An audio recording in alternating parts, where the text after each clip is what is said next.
Majority Report with Sam Seder. The destiny of America is always safer in the hands of the people than in the conference rooms of any elite. Sam Seder. They are unanimous in their hate for me, and I welcome their hatred. We must guard against the acquisition of unwarranted influence, whether sought or unsought, by the military-industrial complex. The Majority Report with Sam Seder.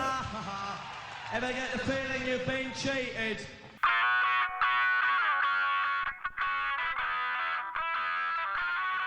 It is Wednesday, May 1st, 2019. My name is Sam Seder. This is the 5-time award-winning Majority Report. We are broadcasting live steps from the industrially ravaged Gowanus Canal in the heartland of America, downtown Brooklyn, USA. On the program today, Robin Marty, author of a handbook for a post-Roe America. Also on the program today, Bill Barr lied to Congress. Turns out he and Mueller not quite on the same page. Meanwhile, Joe Biden expands his polling leads, as Democrats say, policy schmolicy. Meanwhile, congressional committees threatening prison to reluctant former Trump advisor would-be witnesses. Inspector General finds that HUD impeded the Puerto Rican aid probe, not the role of HUD to impede investigations into the failure to provide aid for Puerto Rico, just in case you were wondering. Julian Assange gets 1 year for jumping bail, awaits an extradition hearing tomorrow, I believe it starts. Meanwhile, Eric Prince, nay Blackwater, nay Jay, nay whatever they call it now, gets criminally referred to the Department of Justice by the House Intelligence Committee. And the ongoing, continuing fall of a right-wing con man. Turns out Jacob Wall also had some investment ideas. And speaking of falling, the Stephen Moore nomination implodes. Turns out he may actually be worse than Kane.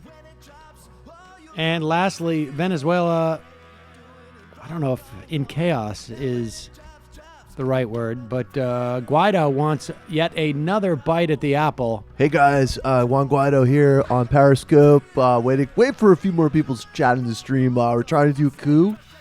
If people could get down to the army barracks, that would be rad. Thanks for all the likes. Oh, thanks. Oh, hey, what's up? Thank you. I heart you back. Let's get those hearts going.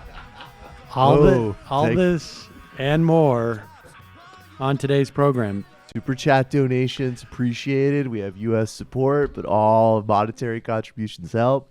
Mike Pompeo was making some very weird noises yesterday. I mean, not like squeaks and fart noises or stuff like that, but he was saying some very strange things that, I mean, who knows in terms of our. I imagine we have some type of involvement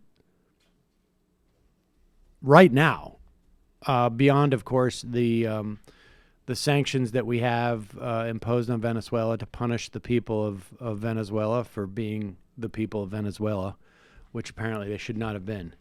But in addition to the sanctions that we have to punish the people of Venezuela, I imagine we're engaged in other things. I don't know what they would be. As a government, but the question is, will there be less clandestine engagements, coming up? We don't know, but there's, like I say, Mike Pompeo was saying some pretty weird stuff yesterday. We will get to that later in the program.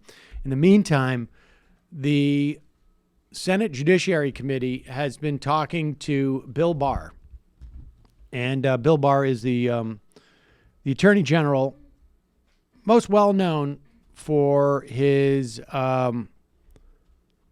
helping George Herbert Walker Bush extricate themselves from the Iran-Contra stuff and suggesting pardons and otherwise misleading Congress on several issues.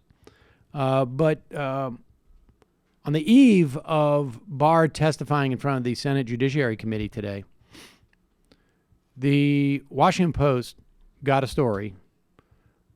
Robert Mueller complained that Barr's letter did not capture context of Trump probe.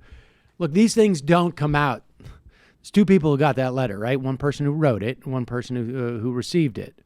Theoretically, there are other people on that sort of the chain of title, if you will, of that letter. But unlikely any of them would have in any way shown this letter to a reporter without one of those two principals' permission. And I can't imagine that Bill Barr, who we will see in a moment, just weeks ago, claimed that he had no idea what Mueller's thoughts were about his letter, Bill Barr's letter, to Congress in multiple different testimonies. Now, it's unclear. I mean, it's unclear exactly, I think, what Mueller was concerned about with the letter. We have yet to see the letter, but we've seen, we've heard parts of it, I guess, or maybe it's been released this morning by Bill Barr to the Senate committee. But clearly they were upset at Bill Barr spinning. And it is a big deal for someone like Robert Mueller to put this stuff down on paper.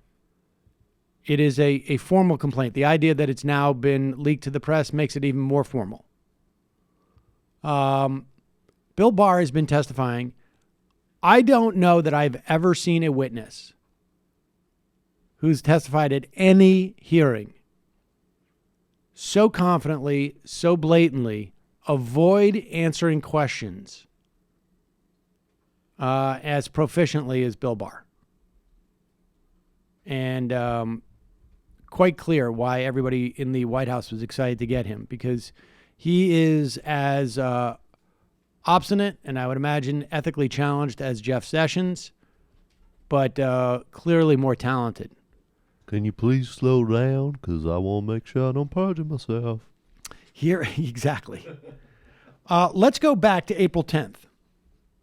Now, the letter was from when? April 4th? Was that what it was?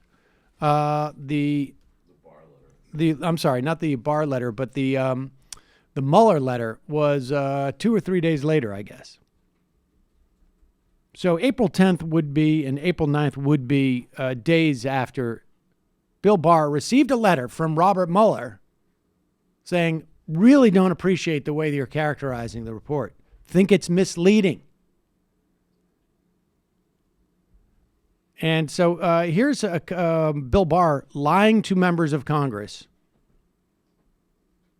I mean, I guess you could call it, what was it that the New York Times said the other day? Like sort of prevailing on the truth in a way that stretches things in a uncomfortable manner. Something to that effect. Here's Chris Van Hollen asking Barr, ultimately, if Mueller supported his conclusion. Now, Barr spends a lot of time in this saying, well, it's not a conclusion. It was a non-summary of the findings. Law and fact in making that assessment. That's not a question I really can answer until I think. Well, you did it, but you looked at the report, right? And you looked at the evidence to the report and you made a decision. And you said that the president's not guilty of criminal obstruction of justice. I'm asking you, in your review of the report, did you agree with Mueller that there were difficult issues of law and fact? I'm going to give my reaction and comments, about the report after the report. Well, Pause it. Okay, so what Bill Barr is doing at this time, a couple of weeks ago, is he's trying to just have the only narrative out there is that there is no obstruction. We know, subsequent to this, we saw the report, and the report specifically said, we're not dealing with the question of obstruction, not because we don't have evidence of obstruction. In fact, we have 10 separate incidents which would constitute obstruction.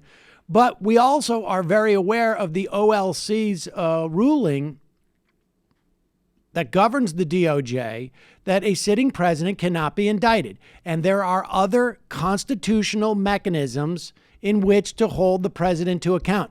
Those other constitutional mechanisms necessarily reside outside the DOJ.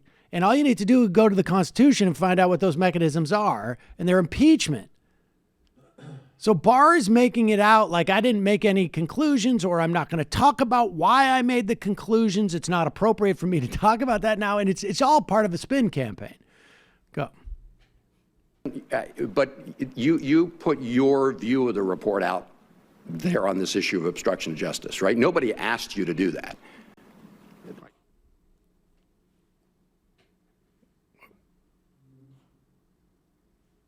What happened to our sound? Is the sound there? I'm not hearing any sound. Evidence. Oh, okay. Did you agree with Mueller and his team that there were difficult issues of law and fact? As I say, I am going to explain my decision, and to the extent that requires any assessment of the Mueller report, I'm going to do that when the Mueller report is out. Did your decision require you to look into the intent of the President of the United States with respect to obstruction of justice? I'm not going to discuss my decision. I will lay it out after the report is out. Mr. Attorney General, the thing is, you put this out there. I mean, the president went out and tweeted the next day that he was exonerated. That wasn't based on anything in the Mueller report with respect to obstruction of justice. That was based on your assessment. That was on March 24th. And now you won't elaborate at all as to how you reached that conclusion. Because I'm not asking you what's in the Mueller report. I'm asking about your conclusion. Let me ask you this. Well, it was the conclusion of a number of people, including me, and I obviously am the Attorney General. It was also the conclusion of the Deputy Attorney General, Rod Rosenstein. I understand. No, I've read your letters, Mr. And I will discuss that decision after the report is out. Did Bob Mueller support your conclusion? I don't know whether Bob Mueller supported my conclusions. Well, at the very least, we know that Bob Mueller was unhappy with the way that those conclusions were presented. We know that for a fact at that point. Bill Barr did not answer that question. And then a couple of days later, he goes in front of the House committee and questioned by Chris Christie at the House Judiciary Committee. And this is what Bill Barr had to say, further, at the very least, misleading Congress. I mean, this is a guy who is a professional liar. And he very adroitly, I think, avoids a perjuring himself. But he's got to be pretty adroit because he's certainly misleading Congress in a particularly acute way. Reports have emerged recently, Pause it. General. And we should also say this is after the news reports that came out that members of Mueller's team were upset with the way that this letter had come out. Now, understand the way, Bob Mueller is getting circles run around him, frankly, because he's trying to fight this through the press, and he's also, but he's driving with the brakes on. The reason why members of Mueller's team came out and did that is because Mueller is still operating under some type of notion of like, I've got to maintain the integrity of the office, and it's got to be secondhand, and it's got to be at arm's length from me. And so Bill Barr takes the opportunity. I want you to listen to this carefully. Bill Barr knows that Mueller is upset about the way that his report, that Bill Barr's letter went out there, because he's talked to Mueller, and he's gotten a letter from Mueller. But what Bill Barr has not done is talk to members of Mueller's team. So Charlie Crist doesn't realize that. He asked the question in the context of people of Mueller's team. Bill Barr only answers in regards to Mueller's team and avoids having to really address what the gist of the question is does Mueller have a problem with what you did? Reports have emerged recently, General, that members of the special counsel's team are frustrated at some level with the limited information included in your March 24th letter, that it does not adequately or accurately necessarily portray the report's findings. Do you know what they're referencing with that? No, I don't. Pause it. So he doesn't know, because he doesn't know what the members of Mueller's team thinks. He only knows that Mueller has that problem. Keep playing. Oh, that's it? Yeah, okay. So he's just basically answering the very narrow question. I know what Mueller's problem is with it because I got a letter, but I don't know what people in Mueller's team is because I never heard from them.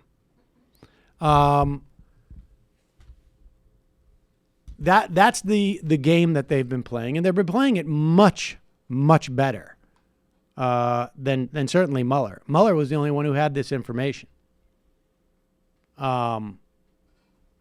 So that's what's happening. I mean, and look, this is from the very beginning. From the very beginning, every investigation of a president, every impeachment, whatever it is a political activity. It is not within our criminal justice system. You cannot indict a sitting president. At the very least, you cannot indict a sitting president under this Department of Justice. And so from the very beginning, this has been a political fight. And so to the extent that there have been excesses on either side, it is what they're doing is politicking. But for those who had argued that the atomic clock or whatever, the nuclear clock is being implicated, or that Mueller and Bill Barr are best friends and Bill Barr would never lie about the Mueller report in any way, there's no daylight between them, or that this investigation, I guess, or maybe the hyping of the investigation or the nature of the coverage of the investigation somehow handed Donald Trump some type of big gift. None of that has been borne out. Did people get out over their skis in terms of yes, they're backbenchers who tried to take advantage of it. That guy, Eric Swalwell, was on TV a lot. He may be one of 3 Democrats who don't make it into the debates because it didn't work for him. Which I think also cuts into the assessment that somehow everyone was caught up in the specific fever of conspiracy charges. It's quite clear that the Trump campaign was encouraging of Russian interference. I don't know that made a difference in the context of the election. Certainly didn't help Hillary Clinton. But it's quite clear that the Trump White House, or I should say campaign, did that. Maybe they did it. Maybe he obstructed justice because he didn't want people to find out about about the lies he had told about not having business in Russia, which he claimed throughout the entire campaign. Maybe Donald Trump knew that $400 million tower in Russia was enough to get him to do just about anything to get that built, including sanctions he didn't care about, including who knows what. I mean, does anyone really think that this guy had fully formed opinions? It's called geostrategy. On geostrategy that were not tied into how much money am I going to make? There's a hotel. Right. There's an agreement. There are many things. Yeah. Things. And you make agreements. Yeah, I don't think we're covering it because we're hanging all of our hopes on it. But it does bear mentioning that the president could shoot someone in the middle of Fifth Avenue and he wouldn't be indicted. That's right. And there is only one process, and that is through Congress. And Bill Barr subverted that process. You can't do it officially. Congress can still take action.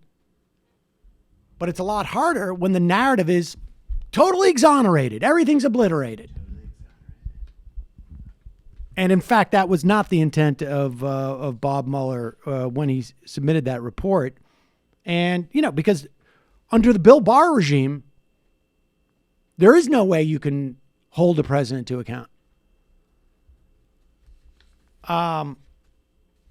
We will get back to that later in the program. But I should tell you that today's support for today's show comes from Warby Parker. By engaging with customers directly through their website and retail stores, Warby Parker is able to provide high-quality, good-looking prescription eyewear at a fraction of the price.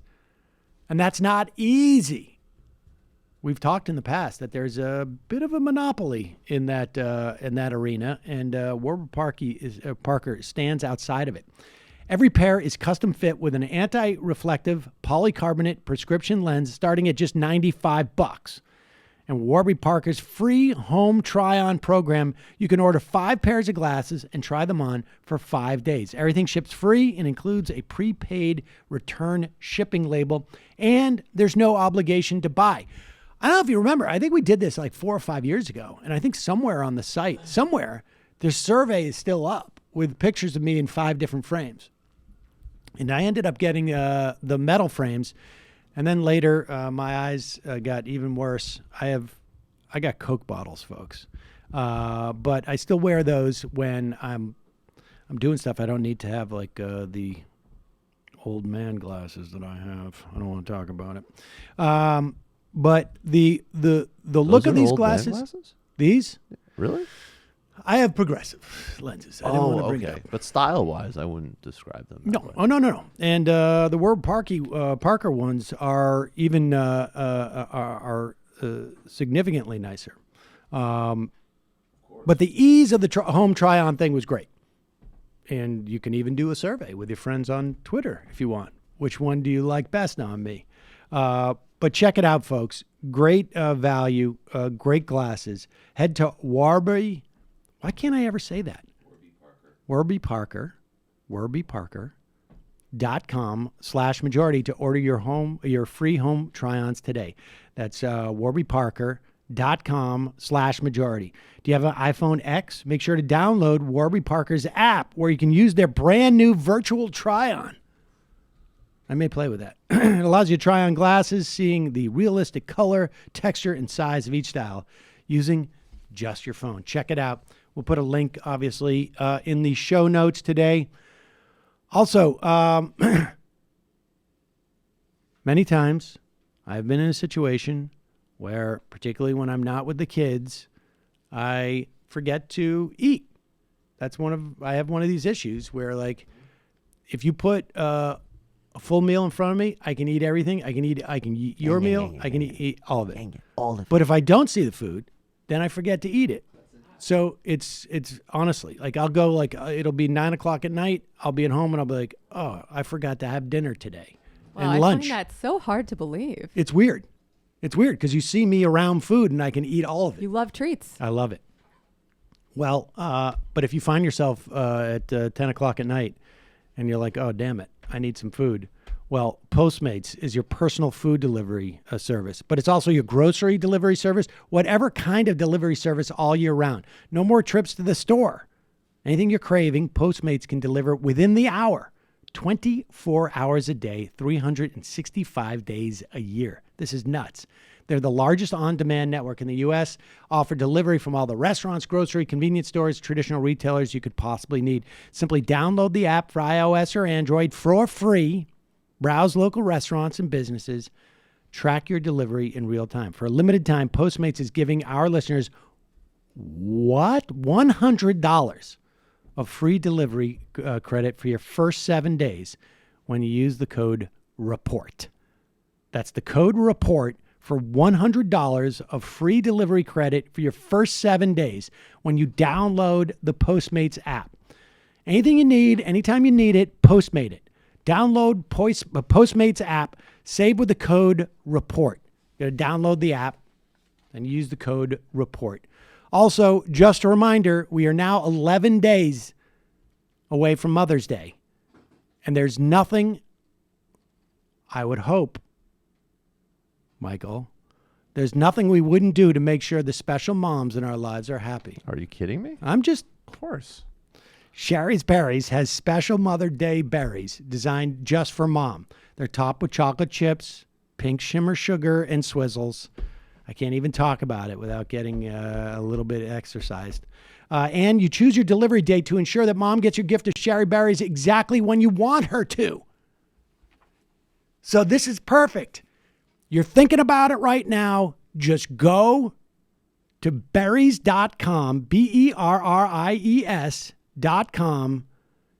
Hit the microphone, use the code Seder, order it, and have it delivered the day of or day before Mother's Day.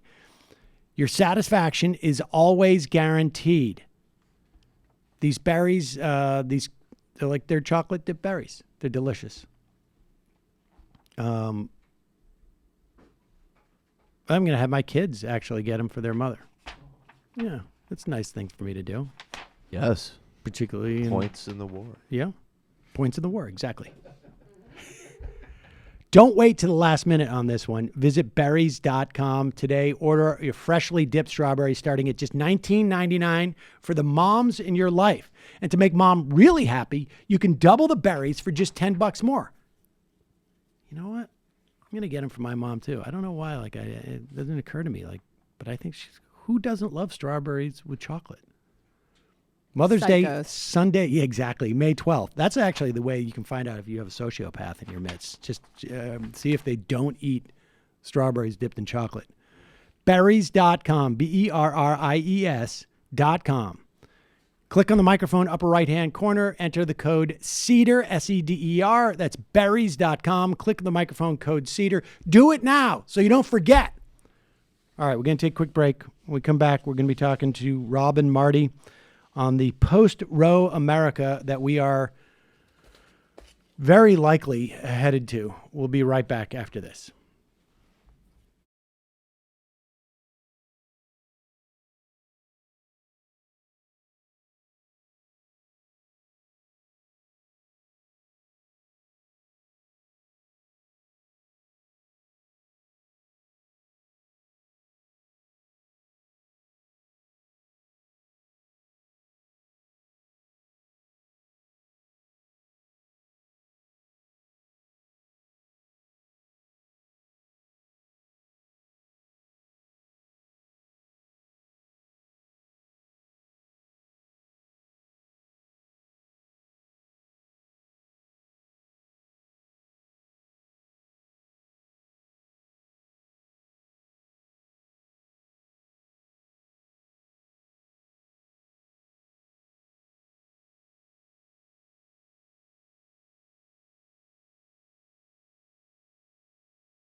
We are back.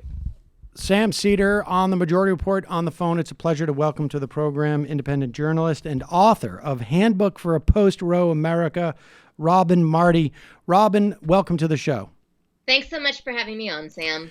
You know, I'm fascinated by this because I think it certainly after Kavanaugh, but before that, I think it was a fairly safe assumption that we are headed to an era where, if not directly overturned Roe v. Wade, certainly the right curtailed in such a matter as to be effectively overturned. Yeah, I suspect that's your belief, but exactly reiterate what's that. going on right now. Yeah. Obviously, the intention is that Roe is going to be overturned, in which case we have at least 15 states that will make abortion completely illegal. We have about 10 states that will make abortion completely legal, and the rest will fall in between. But what's really interesting right now is if you watch this surge of so-called heartbeat bans that are happening in states across the country, those are all fail-safe bills. And what they are is they are an attempt to make sure that if for some reason the Supreme Court does not decide to overturn Roe v. Wade, they can still essentially ban abortion in their states. What they're playing on is this idea that the Supreme Court could potentially say, all right, we are going to keep abortion legal all throughout the United States. However, states can do whatever it is they want to do as long as they do not officially completely ban abortion. So with that happening, that's why we're seeing Mississippi, Louisiana just introduced one now. Every state in the South, in the Gulf area, and then many of them through the Midwest are all doing these heartbeat bans, knowing that if the Roe is upheld and abortion stays legal, they can still basically ban it completely within their states. And I noticed that today, I guess, or maybe it was yesterday, that Alabama at least passed the House of Representatives a bill making it a crime for a doctor to perform an abortion. And I would imagine also we're going to see like trap laws, right? Like these, anything that makes it just that much harder to, from a practical standpoint, to provide an abortion will be found to be the scrutiny in which a state's restriction or regulations around it will be lowered. The scrutiny will be lowered, and therefore this is just going to be chipped away. I mean, this is almost inevitable. It's just really a question of like how blatant, right?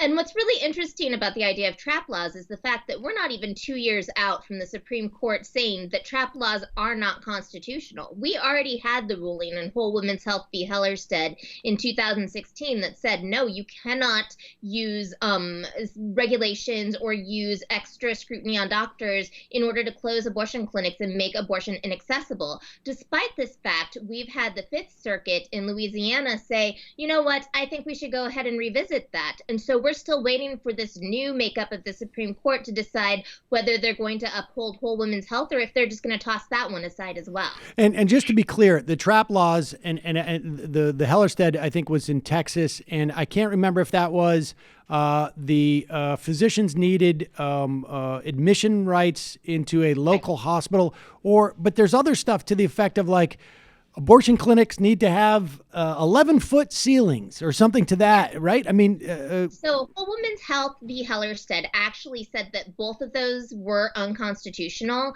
However, we've already seen other states that are trying to go around it in other directions. One really good example is that few people have noticed that in Ohio, more than half of the state's clinics have closed over the last 5 years. And that has happened because what they're doing is they have transfer agreements, which are essentially the same thing as this admitting privileges law, but the Board of Health is shutting down each one by one. And because of that, there has been no scrutiny over this because there is no point in which they say that they've actually reached an undue burden yet. So because they do it one by one, they can keep going. And then when the court finally says, okay, that one clinic was too many and now it's an undue burden to the right to access an abortion, then they're basically as close as they could be without going over. Okay, so now my understanding is that you think that that an overturning of Roe would be a good thing. Is that relative to, the essentially what we're seeing in Ohio, or these sort of like when it's chipped away? It's hard, there's no headline of the day. It's very hard to rally people around in Ohio that one by one, the health inspector is shutting down these clinics. And so it's very difficult to sort of like make people aware of how this right is being taken away and to rally against it. But yeah, because one of the things that we've already seen on the ground is, especially since 2010, but even before that, it's been nearly impossible for many communities, especially rural communities and communities of color and communities of low economic standing, to be able to access abortion as it is. It's too expensive. There's too many hoops to jump through. All of these things make it too hard for people who need abortions to be able to get to them, yet abortion is still legal in all of these places. What we need are these really big wake-up calls that will help make people who are less affected by abortion restrictions understand that this is a fight that they have to have and be engaged with now. And we saw that immediately after Trump was elected, when millions of women came out, not just in DC, but across the country, and marched in order to say, no, you are not going to take our rights away right now. And then we saw it again when people came out when Kavanaugh was up for appointment, and people were coming into DC and they were being arrested. There was this huge moment where everybody understood this is a point of change. I believe personally that in a lot of cases, it is too hard for people to access abortion. It's why we are seeing so much of an uptick of people trying to access it by buying medication online, people trying to do things themselves, people already leaving states in order to get to other states in order to get care. Should we hit a point where Roe is officially overturned and people understand, okay, these states do not have any care whatsoever, and we're talking about not just like a state here or a state there, but an entire swath of the country that is going to have no care, basically from the edge of New Mexico all the way out to Florida. There will be no legal abortion there. When that happens, it's unavoidable. When that happens, it's a rallying point. And unfortunately, I feel like although activists right now are doing so much good to try and make sure that people are getting access, there's just only so much that can be done until the people of privilege really recognize that this is a problem and step up. All right. Well, that seems to me to be a big dilemma too, even in the event that Roe is overturned, or even in the, I think the worser case, as it were, that it is de facto overturned, but nominally not overturned, which is that, when we talk about Alabama, when we talk about Mississippi, when we talk about Missouri, we talk about, Louisiana, we're talking about, like you say, women who are maybe living in poverty and don't have access to this care.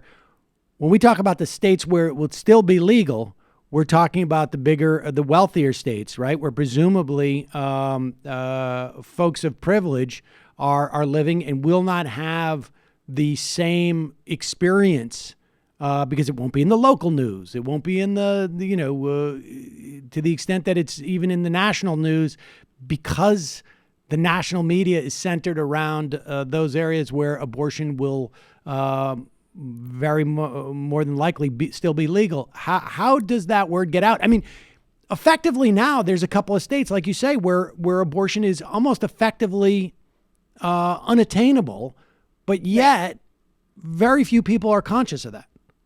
So what we need to do is make sure that abortion becomes a much bigger platform, especially when we head into the 2020 elections. We need to make sure that every candidate knows how to answer questions about abortion. One of the things that is going to be probably the biggest factor of 2020 is the fact that the right has already decided that they are going to define everything by infanticide, that they are going to only talk about abortion as it comes to third trimester abortions, and they're going to conflate everything that happens after a first trimester to be a so-called late-term abortion, which does not exist. Our politicians need to know how to talk about this. They need to know how to talk about abortion as a right that belongs to everyone, and that isn't just something that people unfortunately have to have, that it needs to be considered a part of healthcare. It can't be divorced from it. And in a lot of ways, it needs not just to be clinic-based, because regardless of what happens with abortion law, as long as abortion can only exist by going to an abortion clinic rather than through purchasing online, doing telemed, as long as it's restricted to just a clinic, then the right knows that all they have to do is close a clinic, be it through regulations, through zoning, through violence. If they can close a clinic, then they can cut off healthcare access. We need to be sure that everybody understands that this is not just a rural problem or not just a Midwest or a South. This is how they will close clinics in New York. This is how they will close clinics in California. They will close clinics everywhere because all it takes is to take them out one by one and no one will have care. We need to expand access beyond just clinics. Okay, I want to circle back to that, but let's start with the question of late-term abortion and infanticide. I am very confident that there's nobody who supports the idea of just deciding after the birth of a child that you can wrap it up. I think, as Donald Trump said at the at a rally the other night in Ohio, wrap it up, and then decide to kill it, kill the baby. That doesn't happen. When we talk about, when people say late-term abortion, we're talking about dilation and extraction. Explain to us what that process is and give us some numbers here, because I mean, it seems to me that there are, and tell me if I'm wrong.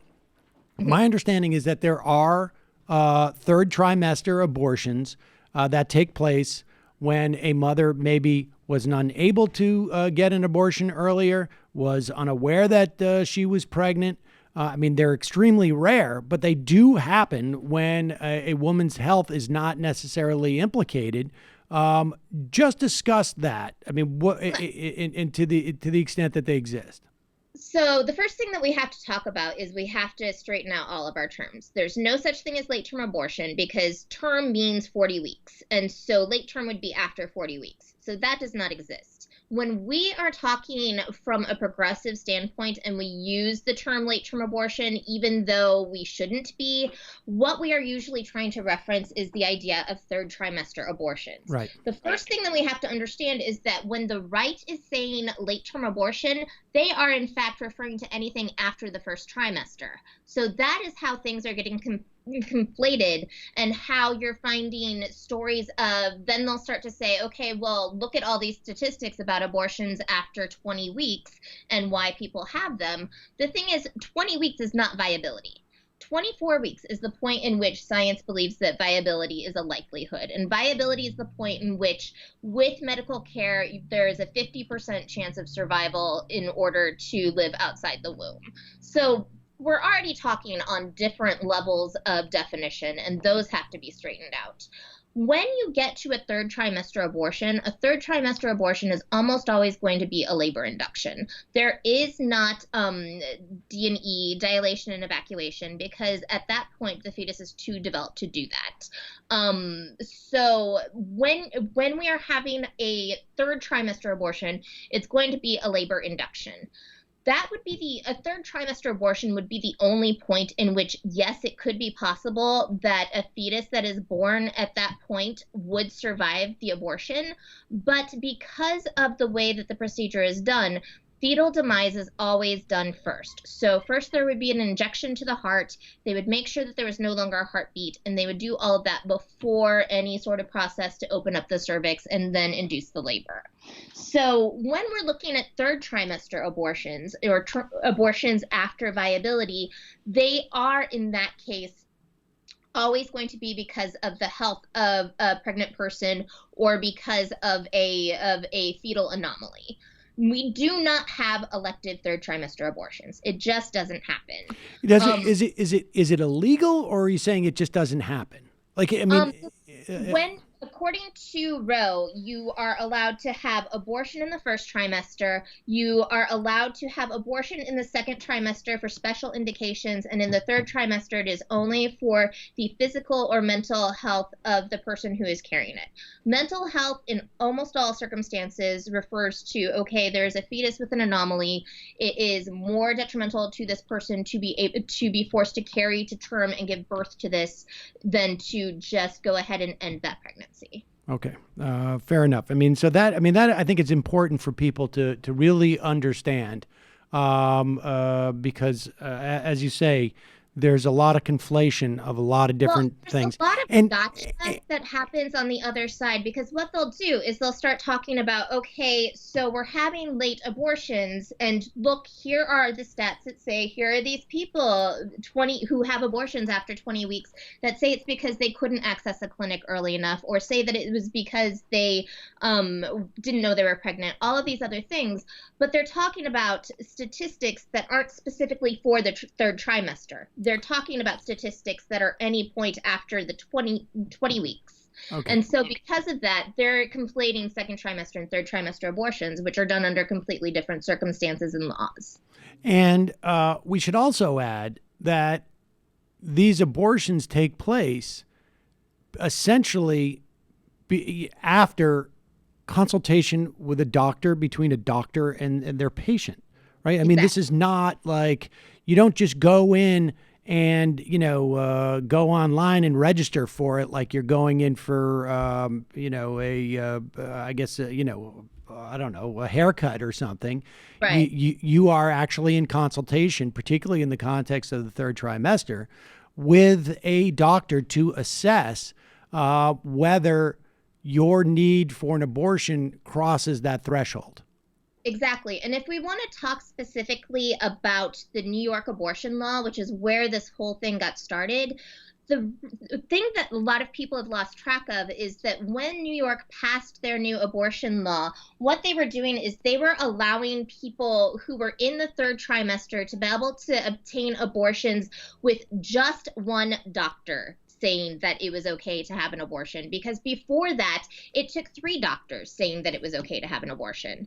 I'm sorry, not New York, in Virginia, the law that they fought over, and then it got stalled because that was the only change that they were trying to make. It wasn't even, hey, you can have an elective third trimester abortion. It was, you only need to get one doctor to consent to this abortion. You don't need a full panel. And this whole idea of a panel approving an abortion goes back to the days pre-Roe when people were trying to get abortions and they were illegal. And so you had to go up to a hospital and give them the entire story of why abortion mattered for you, but not for being legal for everybody. And so in a lot of ways, it just harkens back to this age of, it's not that we want to make sure that abortion can't be had by anybody. It's just we want to be able to pick and choose whether we think that your abortion is valid or not. Okay. So with that clarified, let's talk about what we're looking at in a, and I think it's a little bit easier. It's a little bit more low hanging the fruit, as it were,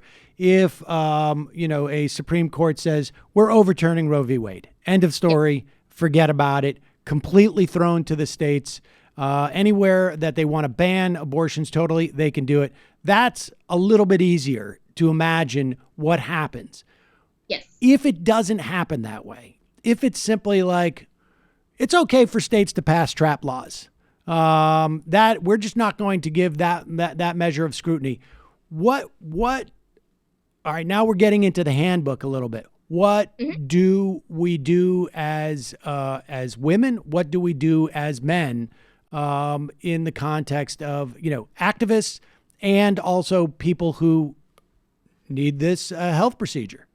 Right. So the most important thing that I talk about in the handbook over and over again is the idea that we are not in as nearly dire of straits as we think that we are, because there is a system that is already out there and already exists, already networks people together in order to make sure that people can get from one state to another state if a person needs abortion care.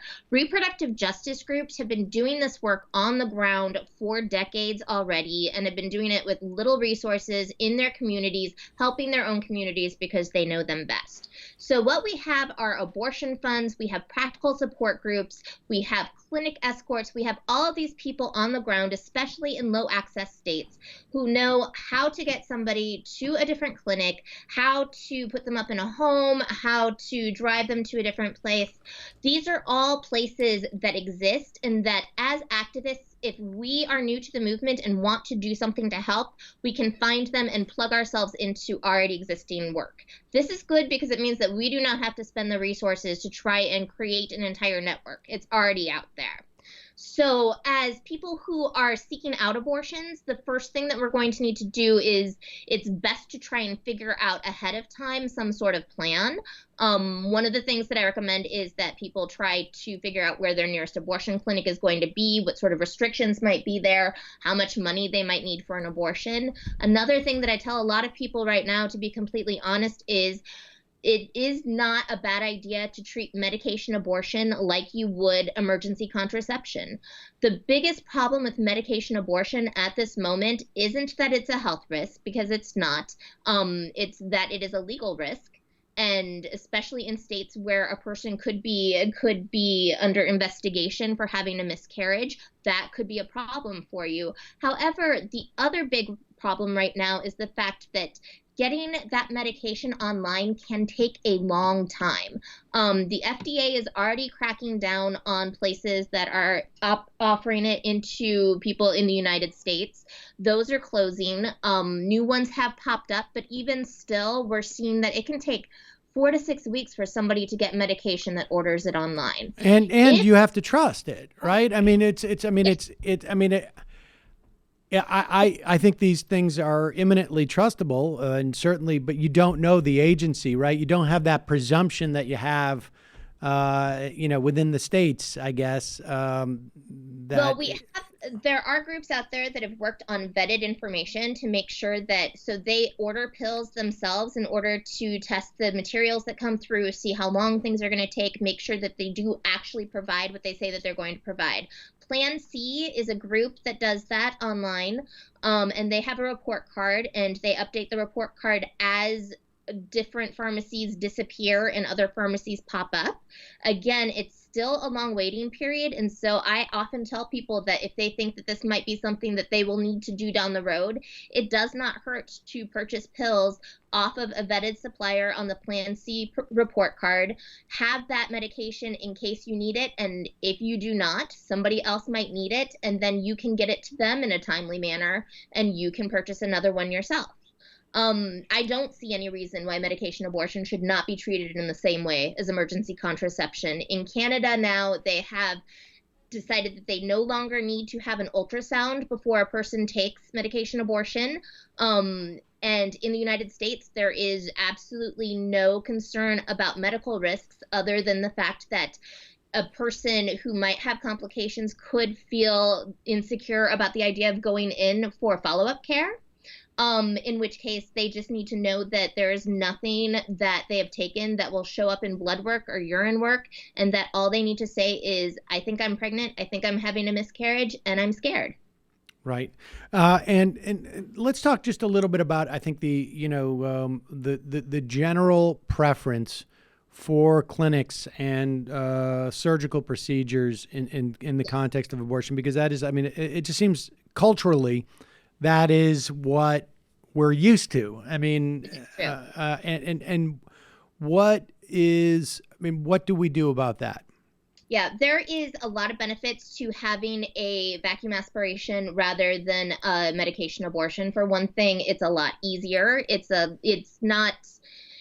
not more medically unsafe, if that makes sense. So if done in a clinic, it's very safe. It's quick and it's done. And there is a lot of mental well-being to the fact of knowing that you go into a clinic and you come out and you're not pregnant. Whereas with medication abortion, you are involved in that abortion.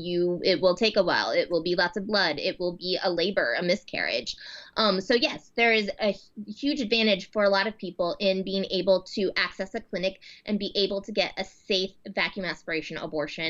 And also, medication abortion does not work as well when a person is in the second trimester. So that's another advantage. We need to work as hard as possible to keep our clinics open. And one of the things that we're seeing right now that is actually really making me feel a lot better than if you had talked to me 6 months ago, are things like Kansas. The state of Kansas just reaffirmed that the state constitution says there is a right to an abortion. So as long as the state is not capable of amending their constitution, Kansas will have abortion regardless of what happens federally. Iowa has the same rights. As long as that is not amended, Iowa will have the right to an abortion. We're seeing more states that we did not expect to keep a right to an abortion find that their state constitutions have it. Is there a provision, or I guess, I mean, is there? I wonder about the concept of clinics that are designed specifically to receive women who have begun a medically induced abortion. So that was actually something that we saw happen quite a bit in Texas when the clinics had all closed, especially when the clinics in the Rio Grande Valley had closed. El Paso ended up with a clinic that was open solely for people who had begun who were experiencing any sort of miscarriage issue. And one of the things that I want to make really clear is the fact that if a person is having a miscarriage, they do not have to go into a hospital. An abortion clinic can help them as well and can probably do it much more cheaply. It's not something that people who are pregnant with wanted pregnancies tend to think about.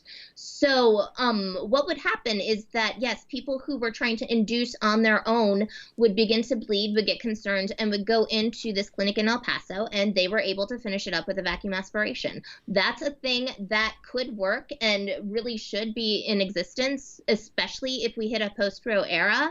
One of the issues is that this is also going to be something that is going to be highly, highly scrutinized because the right has already looked at this idea of miscarriage management as being a way of just hiding abortions.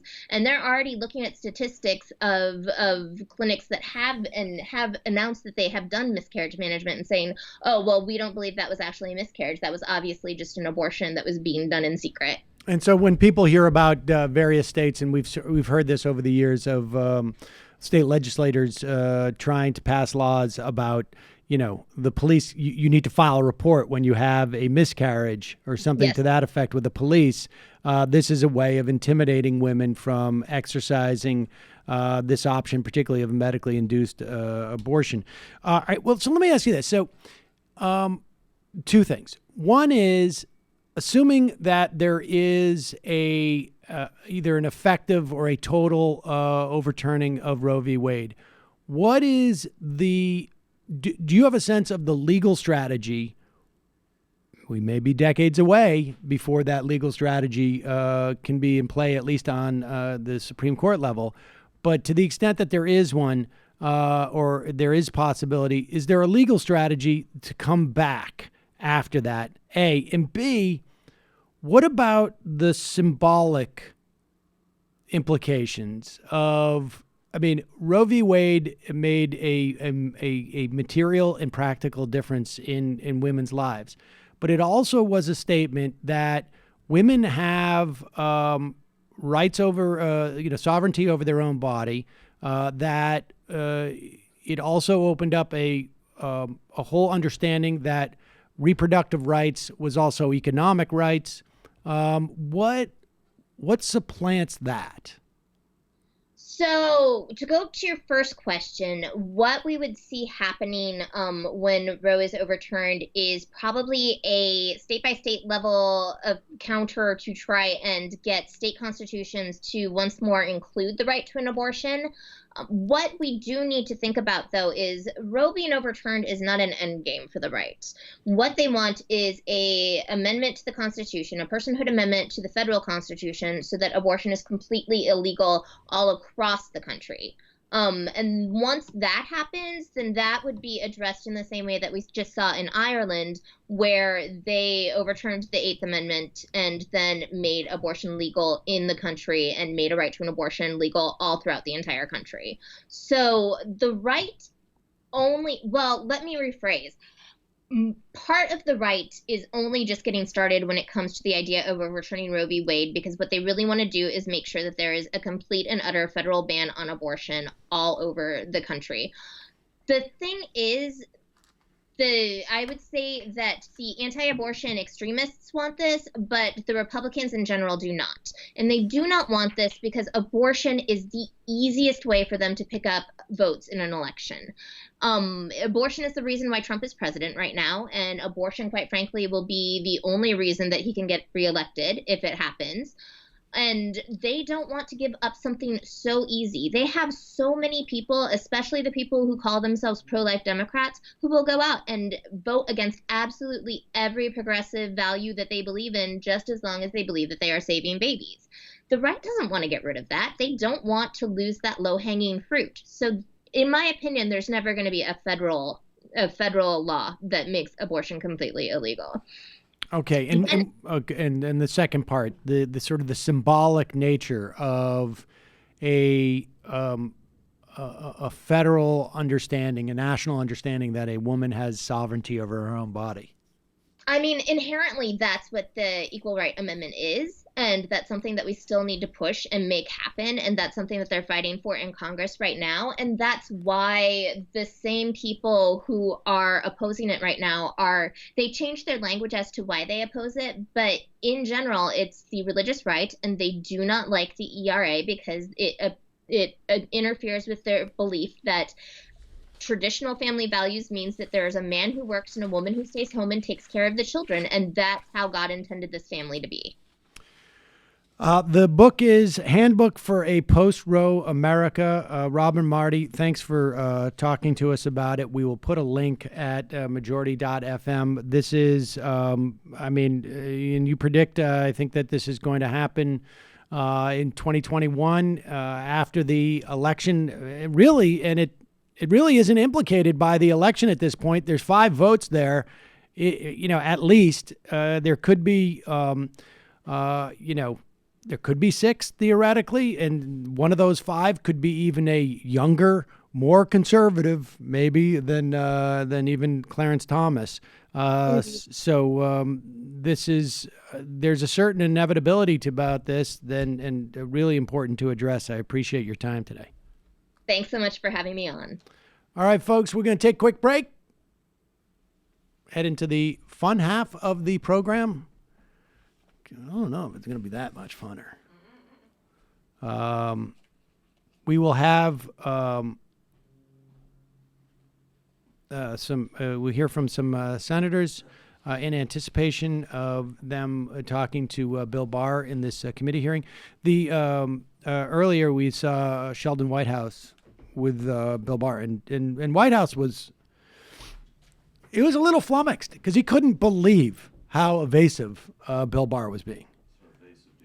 It was one of those moments like you realize you're on TV, right? I mean, people can see this, but they also know. I mean, we're living in a very, it is a very, very difficult time to try and leverage reasonableness, to leverage shame.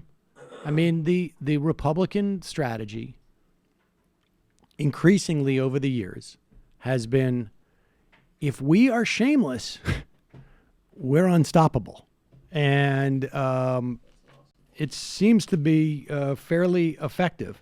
We will look into that. We'll talk a little bit about the implosion of Stephen Moore. This is he's going out with a bang. This is unbelievable. It really is, this guy.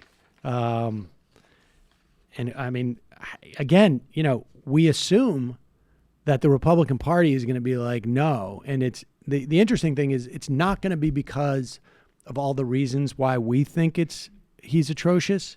It's not going to be because of he thinks that women really should not be a part of the job market, or that black people, or that he's enjoys telling racist jokes in public. That's going to be the pretense for the Republicans who are just like, the guy is completely unqualified, and the Fed's a little bit important to our very wealthy donors. But we will get to that in a bit. Just a reminder, you can support this show by becoming a member by going to jointhemajorityreport.com. When you do, not only are you supporting the free show, and not only are you getting extra content every day, but it's commercial free. Now, a lot of people come and they complain to me. Sam, I don't get a chance to hear your commercial reads anymore. Or I don't get a deal. I want a deal. I want, what did we do today? I want my discount. Wabipaki. Or Wabipaki. Or I want the... That's actually a great concept. What's that? Some type of online-based New Hampshire Packy store. That's right. Wabipaki. Or I want the discount from berries.com with the coupon code Seder because it's Mother's Day. Or I want to use Postmates and get $100 free of credit, and by using the code report. And while you're at it, Sam, why do you always use different codes? Why don't you just have one code, majority report? But that's not the way it works. I don't get to choose. I don't know why they do it. Way too simple that way. Way too simple. But you can always, once you become a member and you don't have to hear the ads and you get your news much quicker, you can always go to the show descriptions, and we keep that in both the members post, right, and the public post. So you can always check it out there. So you get extra content, you get it commercial free, and you're supporting the show. And you're like on the inside. You can't really tell, but it's a feeling that's inside of you. Also, justcoffee.coop, fair trade coffee, tea, or chocolate. Use the coupon code majority, get 10% off. Get the MR blend. You'll enjoy it. Last night was Tuesday night. Michael, my understanding is you had a show. It was an excellent, great show and a fantastic time. Dr. Mehta Al-Hassan joined me, and we talked about Malcolm X and linked that to the uprisings in Sudan and Algeria happening today. Then Anna Kasparian stopped by the studio, first time in the studio here. And was she impressed with the studio? She actually was. Yeah, she should be. Oh. I mean, it's not like we got the... It was I great. remember the old Wilshire Boulevard set they had. That's what she said. It reminds her of that, right? Yes. Yeah. Yes. And of course, we made fun of Dave Rubin. We had a new Dave Rubin. We this is the most YouTube thing ever. We had Anna's reaction to Dave's reaction to her reaction to him.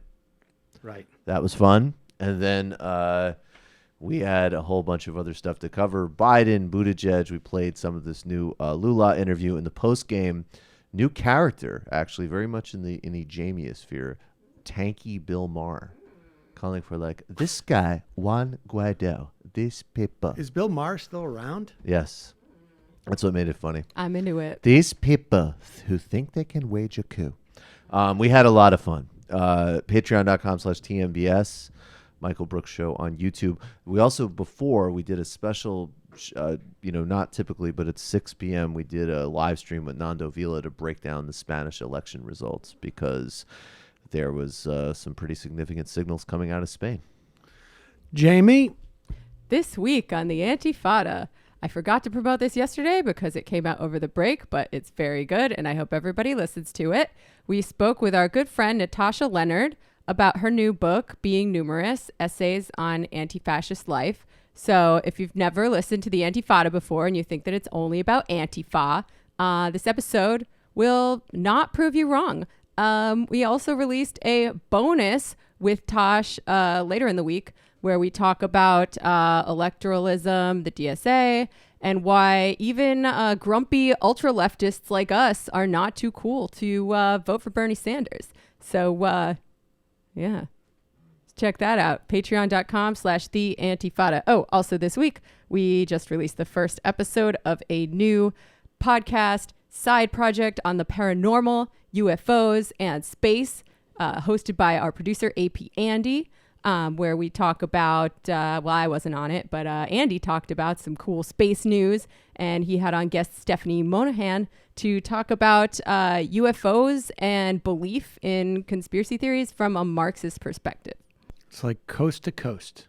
Oh, wow. Yo, Communist Art Bell would be an amazing show.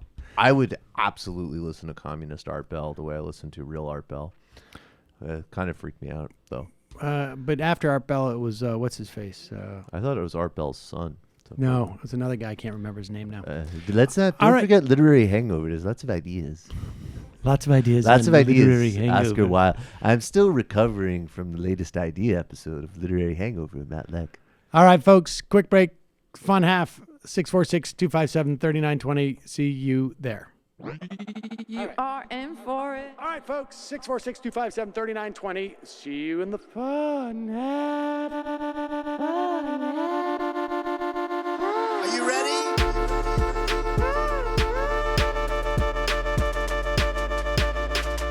Who sent us this? Alpha males are back.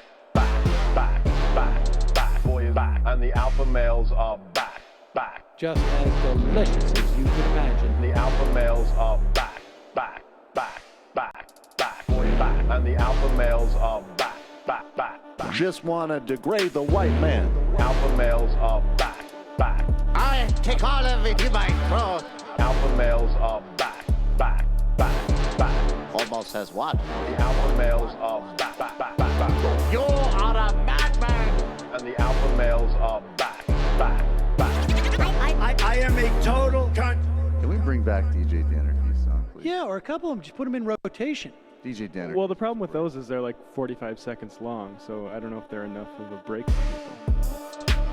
That's fucking nonsense. Hey, folks, reminder. I do not have Parkinson's. And the alpha males are Psych. Fuck them.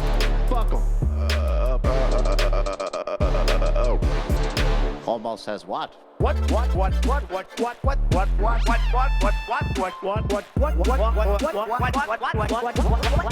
Almost says what? Hell of a lot of bank. Hell of a lot of bank.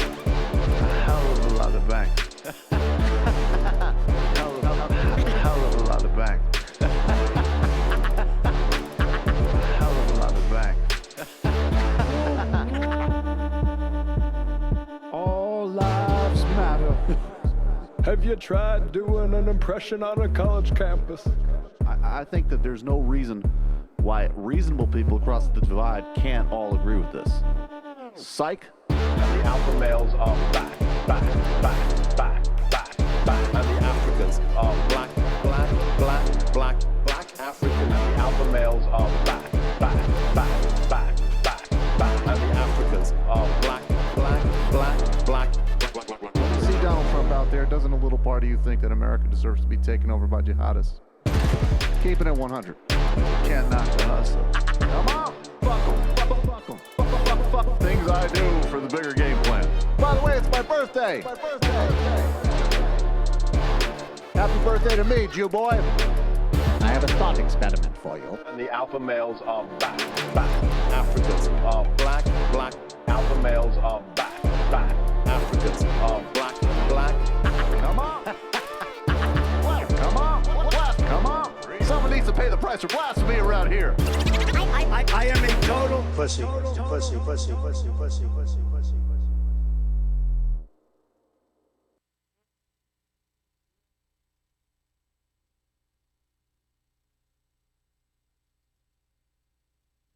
We are back. There we go. God damn it. Brendan's on the boards today. Brendan's He's doing a on great the job. Fun half is a little more cash. So, folks, you know,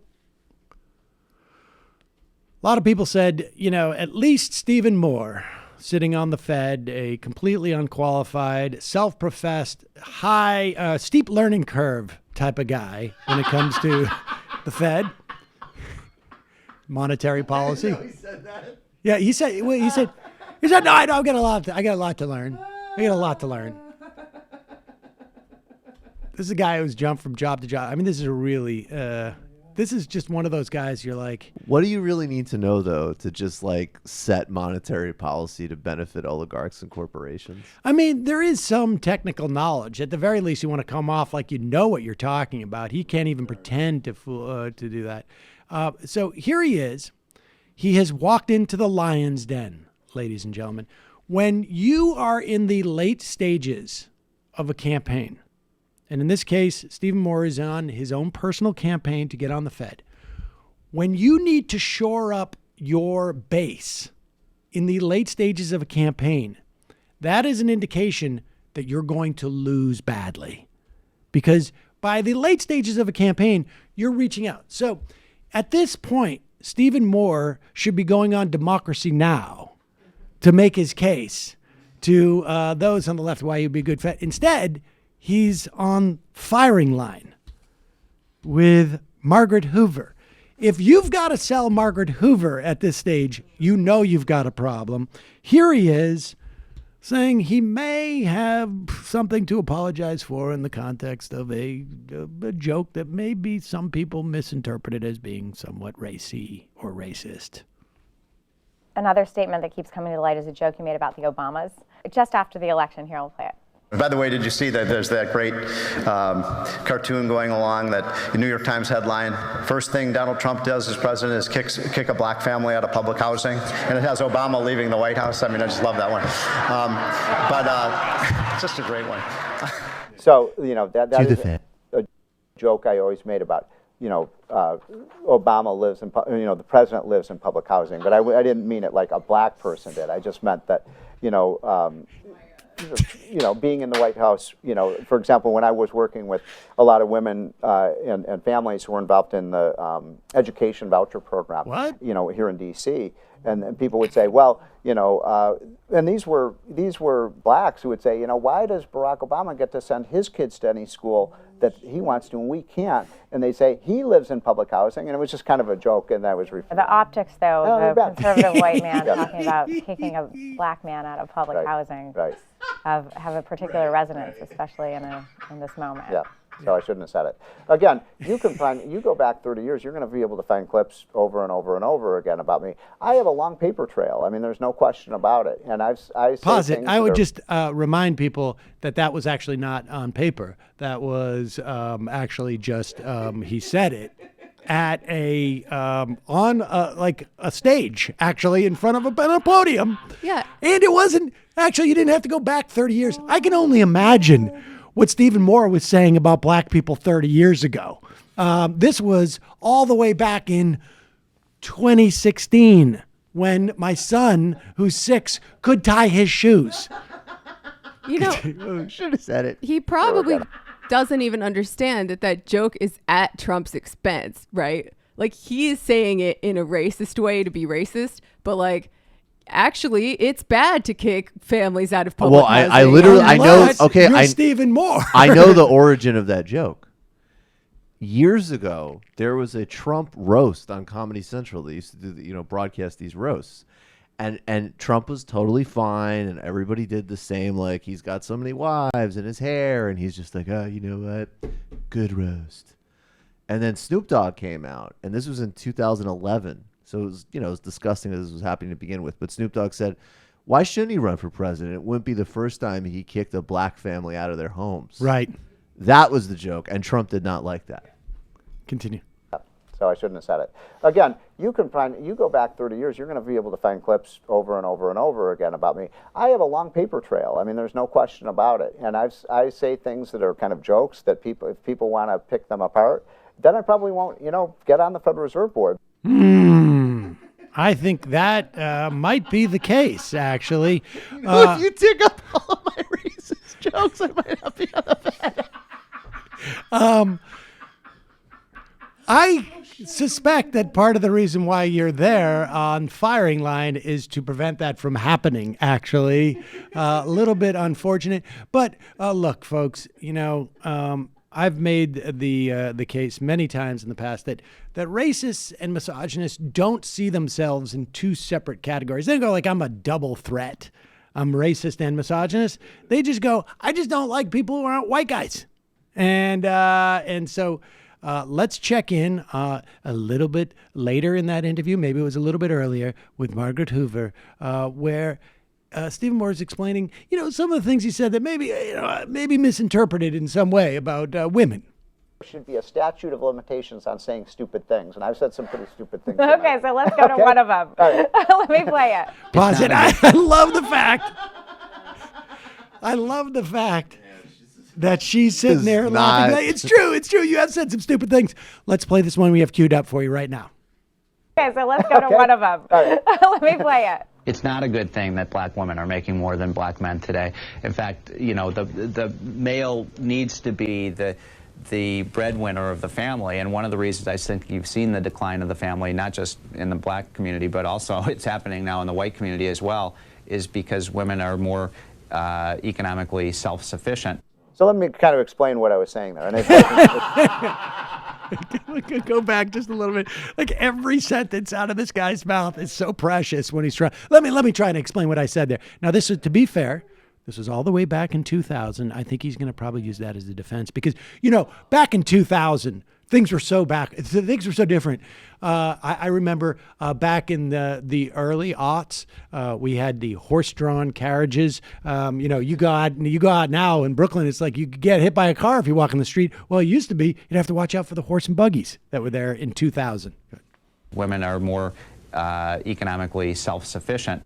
So let me kind of explain what I was saying there, and it wasn't said very artfully. And by the way, it was 20 years. Times have changed a lot. Yeah, except for that you said it again in 2014. But I will say this. Did you catch that? He said, well, times have really changed since the year 2000. I've got news for you, folks. They haven't changed that much. I mean, things have changed, but I think in 2000, we were pretty much all on board with the idea that women, it's okay for them to be economically self-sufficient. I mean, as a society, we were pretty much resigned to the fact that we just can't keep them in the kitchen anymore. But then she comes back with, well, you actually said that in 2014 when things had progressed. That was back almost when we had the internal combustion engine.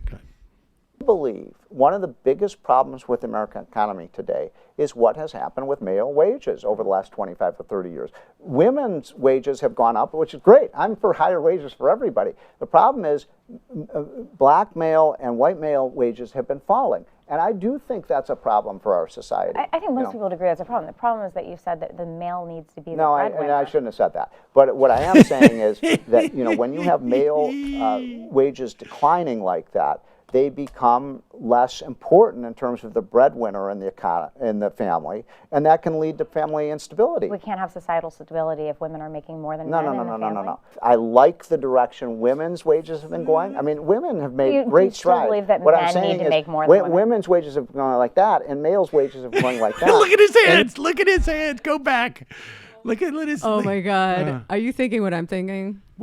No, I'm not sure what you're thinking. Like that episode of Curb Your Enthusiasm? No, I didn't. No, I don't know what that means. He's making a big vagina with his hands. Yeah, I was not thinking that. I was just thinking he's tired. It's a gap you could fit a baseball in. He's literally saying, it's almost like saying Margaret, let me try and do a physical representation of what I am doing mentally. And that is by turning, I'm trying to twist myself into a pretzel to make it sound like I didn't actually say in 2014 that it's a problem that women are the breadwinners in a family. No, when women are the breadwinners, the vaginas, they get too big and then the men feel small. That's right, because they win all their bread with their... But then the woman can't get any pleasure either. And they either. put it in their... Okay, good.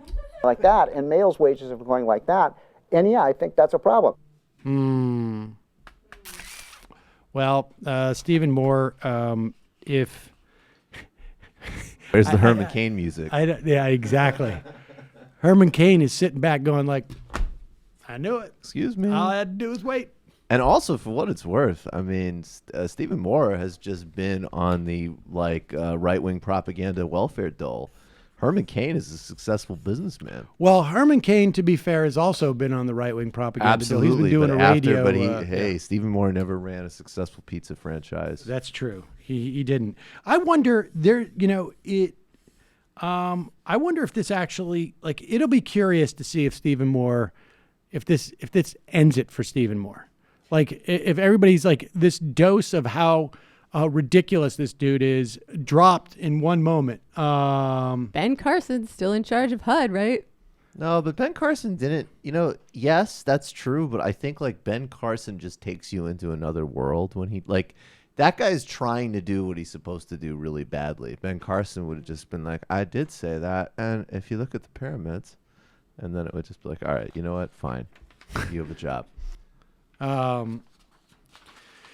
right, let's talk. We're going to talk more about this in the coming days. But new polling coming out showing Joe Biden has been unfazed by at least the criticism, and the criticism has been narrow, right? I mean, most Democratic voters do not read the New Republic or Current Affairs or any really publication. Most voters don't read, period. and most of them don't listen to this program. And so it's hard to know whether people are still supporting Biden despite their knowledge about things like, Jane Mayer wrote in the New Yorker today, reiterating that fact that the reason why Anita Hill was hung out to dry during those hearings is because Joe Biden prevented 3 women who would corroborate, if not the specific stories, at least stories about Clarence Thomas. That's in the New Yorker. That's a little bit more mainstream. There are issues with Joe Biden when it comes to race, when it comes to trade, and his, the depth of his union commitment seems to be rhetorical at best. Yet, with all that, his numbers are going up, and the data, at least in certain circles, shows, and certainly the anecdata shows that the reason why Joe Biden is getting this support is articulated, and probably very appropriately so. I mean, I have no problem with her, but I think it's indicative, by Alyssa Milano on MSNBC with Ali Velshi and Stephanie Ruhle. Here it is. Or some progressives who say this is not enough. Is that a mistake? Are they not focused on the overall mission for all Democrats, which is to defeat Donald Trump? Earlier today, Michael Steele said Democrats have a choice. You want to be woke or you want to win. Do you agree with him? I think it's a great point. I think, look, there's nobody in the world that wants progressive policy to be set in place more than I do. But this primary to me is not about policy. It's about beating Trump. Period. That's it. End of story. We need to nominate someone that is going to beat Trump and bring honesty and integrity and dignity and truth back to the United States of America. Empathy, compassion, all these things that I want to teach my children growing up in this great country. We need someone that's going to represent that to the best of their ability and fight Trump. And it's not about who's going to make the best president. It's really about who's going to beat this man, this horrible, horrible president. Now, this is a part of the problem with making it all about Trump on some level, as opposed to the fact that he is the perfect representation of Republicans. But I will say this. There has not been, in my lifetime, a candidate who has been picked because that candidate can win who has won. Do you understand what I'm saying? Is that when voters start getting meta and trying to anticipate who is the strongest candidate to people who are not like me, it's always ends up being a failure. Well, there frankly. was also that good. I know some people had some problems with the methodology, and there's always a balance between accommodating where people are and then trying to push where you want to go. But I think, there was that really important piece in the Times about the just total disconnect between like online sort of Twitter woke stuff and where most normal voters are at. And that's real. You can't get by that. And that's why I've said, Joe Biden is tough for us to cover because his appeal is not covered by any of our quadrants. I even think some of the other candidates that we don't like and we don't support are more recognizable in our worlds, right? I think Joe Biden really isn't on both cultural and obviously policy levels. But I also agree with you. I don't know if you're leading up to this. I don't think any argument for any... look, I think you can make narrow arguments. Like, I do think Bernie would be quite effective in the industrial Midwest. I think, unfortunately, Biden might be too. So I'm not going to be resting any of my arguments on this electability. I think it's totally. If we need I think to it's cross totally the threshold appropriate. is another thing, well, though. Saying that if somebody's coming at me saying Bernie is unelectable, then I will marshal the evidence he is. Yeah, is different. exactly. Right. But saying that someone appeals to certain types of folks, I think is actually something that you can prove in the moment, right? You can look at that it's just founded on a lot more than sort of speculating who is going to beat Trump in the context of a one-on-one election. I mean, I think it's quite clear why people like Joe Biden now versus why they didn't like him in 2008 and in whatever it was, 88 when he ran.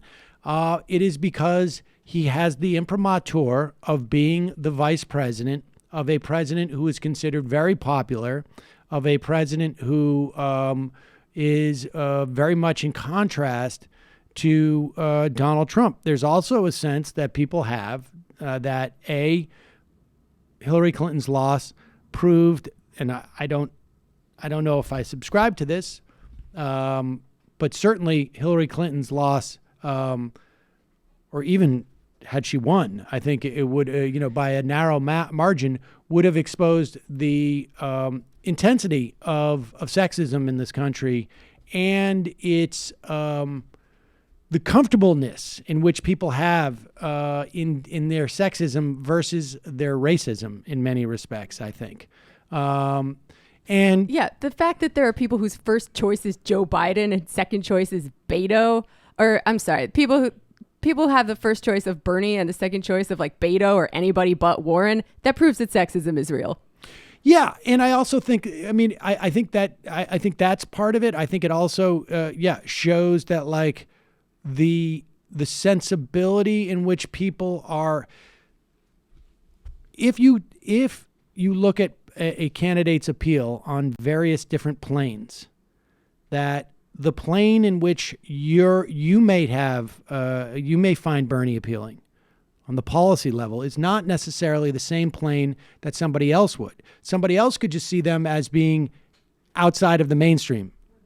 And someone could see that as Beto as being outside the mainstream too. Yeah, politics are dumb as shit in this country. People do not always vote based on policy. That's chapter 7 well, I mean, of my so book. people are voting on brand identity, policy also. And I think that is where, again, like here's the other thing is that in June of 2016, my big fear was that if you get 4 years of Trump and you're able to get rid of 4 years of Trump, you're going to get exactly what we got after 12 years of Reagan and 8 years of Bush. And 12 years by Reagan, I mean the third term of his was with H.W. Bush, and 8 years of Bush, which is a safe Democratic pick. Now, Obama was some weak tea in terms of ideology, in terms of policy. He was some weak tea, particularly coming after Bush. And Joe Biden, frankly, I think his politics are worse than Hillary Clinton's. And so we are in, maybe there's an argument on foreign policy. It's a little bit better, but I think it's essentially it's a wash, and I think he's got a few. I mean, he can point to a few. Joe more Biden things just because of the length of his time led the fight to cut Social Security. True. In the Obama White House, I don't think Hillary Clinton would do that. I think she's just too no. Oh, okay. No. Then we see it. Well, the differently. Clintons did want to privatize Social Security, right? No, Bill Clinton did, and there were certainly members of his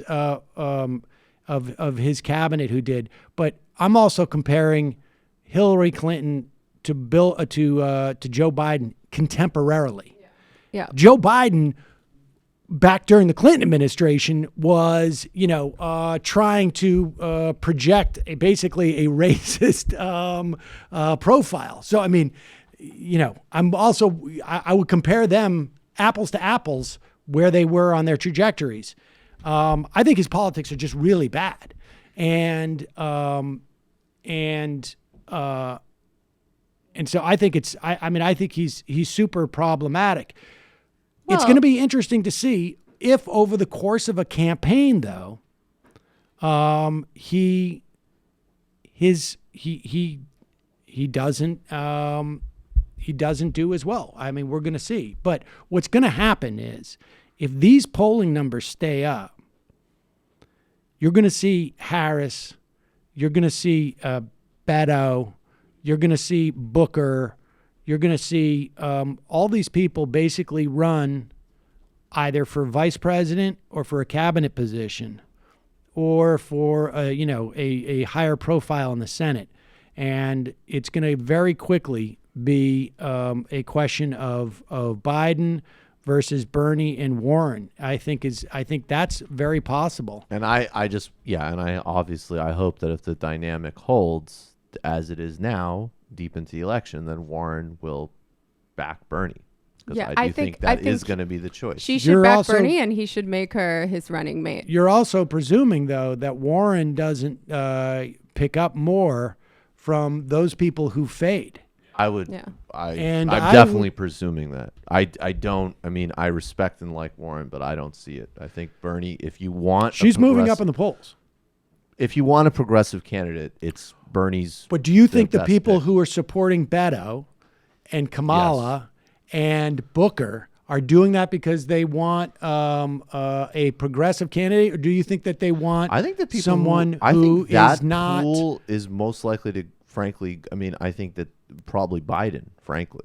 I think that pool, if your first choice is in that pool, unless maybe Beto and maybe Buttigieg are swimming in different waters that involve Sanders and Warren. Well, look, there are plenty of people... I think Harris and Booker are Biden. There are plenty of people who just want a woman, and they're going to jump to her if Kamala is out of the race. It's all hypothetical. I think I'm just, look, Bernie is clearly the progressive front runner, and I think it's important.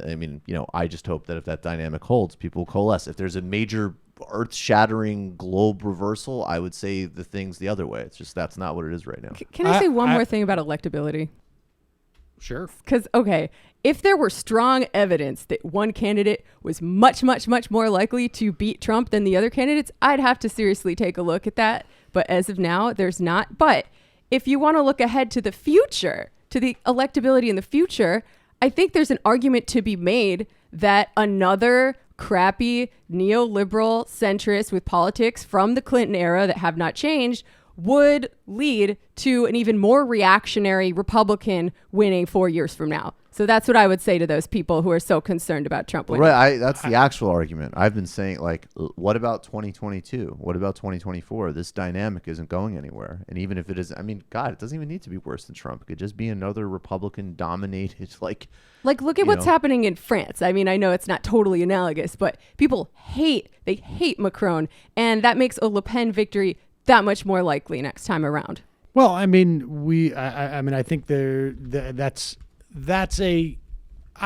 I'm partial to that argument. I think, but I think that's a second order argument that, you're not going to sway Alyssa Milano with that argument. Let's put it that way. Well, that's a shame because she's clearly a very influential political mind. It is a shame, but Maybe I'll the send reality. her a DM. I think basically what's going to have to happen, for those of us who don't want Joe Biden to be the nominee, is he's got to get on the campaign. Right now, they started out with a very clear agenda to make him seem like the Bigfoot in this. And the odd thing is, I think Bernie is perceived as the second most electable in the race. It is also, to some extent, it is a shame, just broadly speaking, that we can't be talking about, two 50-year-old women, frankly, in the context of what I think this country really needs more. But we don't have two 50-year-old women who are, who have the politics and the stature at this point that I would like to see. But it's going to be interesting. It's going to be interesting to see if Biden can maintain that, and how. The real question is, if that's the calculus, how does Bernie make that argument, or any of the other candidates? How do they make the argument that they are more electable in 2020 than Joe Biden. And I mean, I think really what it's going to take is that they got to win the couple of the primaries. I mean, it's going to be organizing. And so if you are in any way distraught by this, money's going to be important, obviously, to support your candidate, but also getting out and organizing, because I think at the end of the day, that is going to be the big driver. Yeah, and don't forget to register to vote in the primaries, by the way. We're supposed to talk about that up front. I just came across this yesterday. The deadline for New York to vote in the Democratic primary is crazy soon. Your registration has to be postmarked by May 31st, I believe. If you want to vote in the Democratic primary, you need to be a Democrat. A lot of people don't know that. A lot of states don't have open primaries. So definitely check on that for your state and make sure you get that in. Yeah, get on that. We got to remember to talk about that at the beginning of the show tomorrow. You can find that for your state on headcount.org. Headcount.org. /deadlines dash dates. This is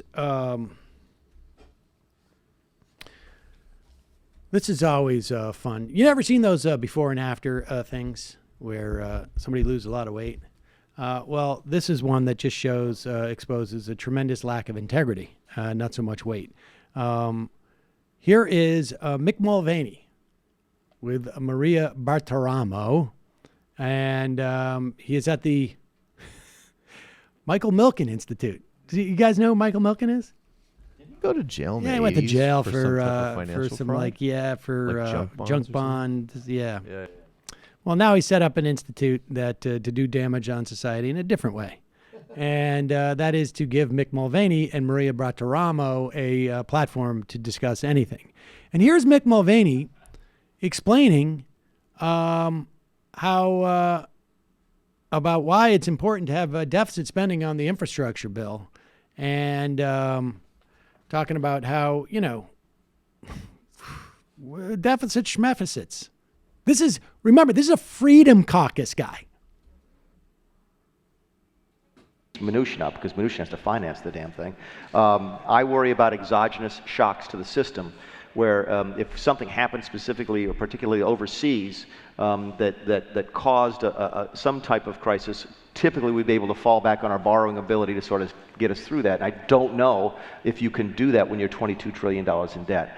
At the same time, I'll be the first to admit that I've been complaining about the debt since I ran in 2009. It doesn't seem to be holding us back from an economic standpoint yet. I don't know if things are different when you're the reserve currency. I think you're in uncharted waters. I think it's always probably safer to have less debt than more. But I don't think debt is really driving the conversation about infrastructure. Yeah, let's just go back. It wasn't just 2009, 2011, where this guy was basically saying the world is going to blow up because of our debt and our deficit. It will not like it if the country were to go forward with the Republican Study Committee proposal for such what they call drastic cuts. There's a lot of good concepts there. You read it through very quickly, but he talks about the debt to GDP ratio, the deficit to GDP ratio, a lot of important concepts. I disagree with this concept that we can't afford to do it right now. In fact, we can't afford to wait. We've talked about the level of deficits. We've talked about the exposure that the country has, Greta, to interest rate shocks. For example, we're $14 trillion in debt. Last year, we spent about $250 billion in interest payments. Relatively small portion of our budget last year. That's because we were only paying about 2% interest on the money that we had borrowed. The historical average on that debt, on our interest carry, is about 6%. So we take that number to 6%, we get to an average in the next year or two, and you're talking about interest payments alone that could approach $1 trillion. There he is. He's very concerned about debt at that point. And of course, the real point of this is there were plenty of people saying in 2011 and in 2010 and in 2009, 2012, that deficits, particularly then, and our debt, particularly then, but also in general, but particularly then, were not an issue of concern at all. Now, I know there were voices out there, authoritative voices, because I was saying that, and I only knew that because I was reading them. And so the failure here is not that Mick Mulvaney is full of crap.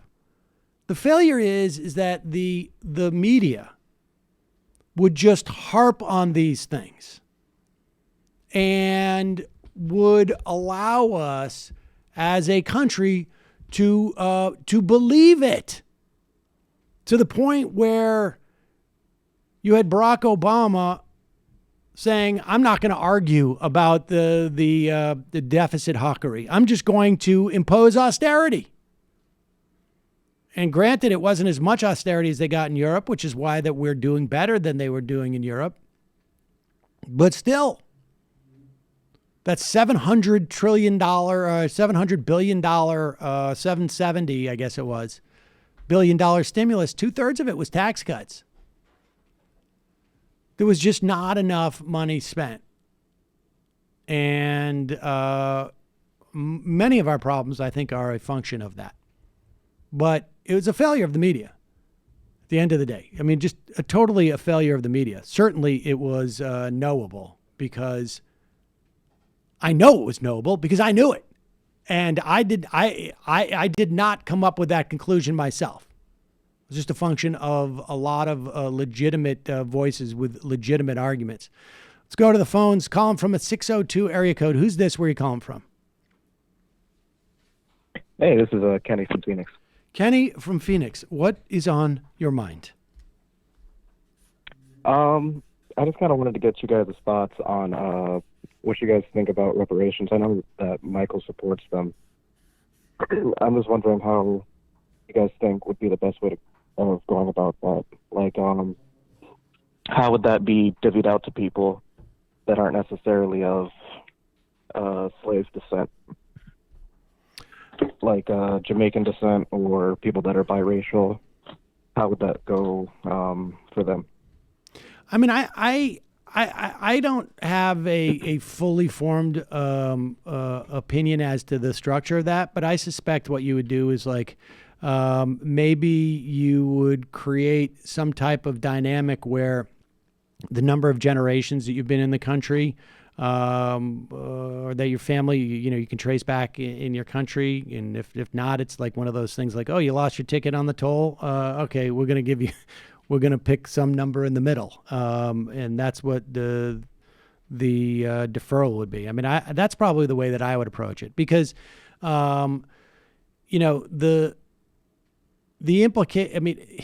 slavery alone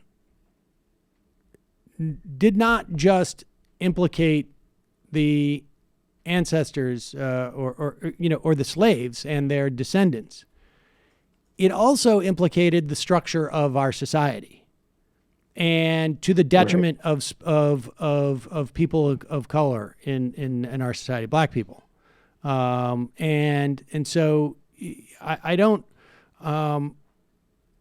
I do think that you could, and I think the idea of creating it based upon how many generations maybe your family has been here seems to me to at least measure how much you've been held back over the course of that time, right? Because the real problem that we have is the passage of intergenerational wealth in this country, and there have been not just slavery, but I would argue that the reason why we saw government taking action to deny black people wealth, as late as the 40s and the 50s, was in many respects a function of the legacy of slavery. And so, if your family's been in here, this country for 3, 4 generations, 5 generations, 6 generations, like I think you could tie it to that. It would be a fairly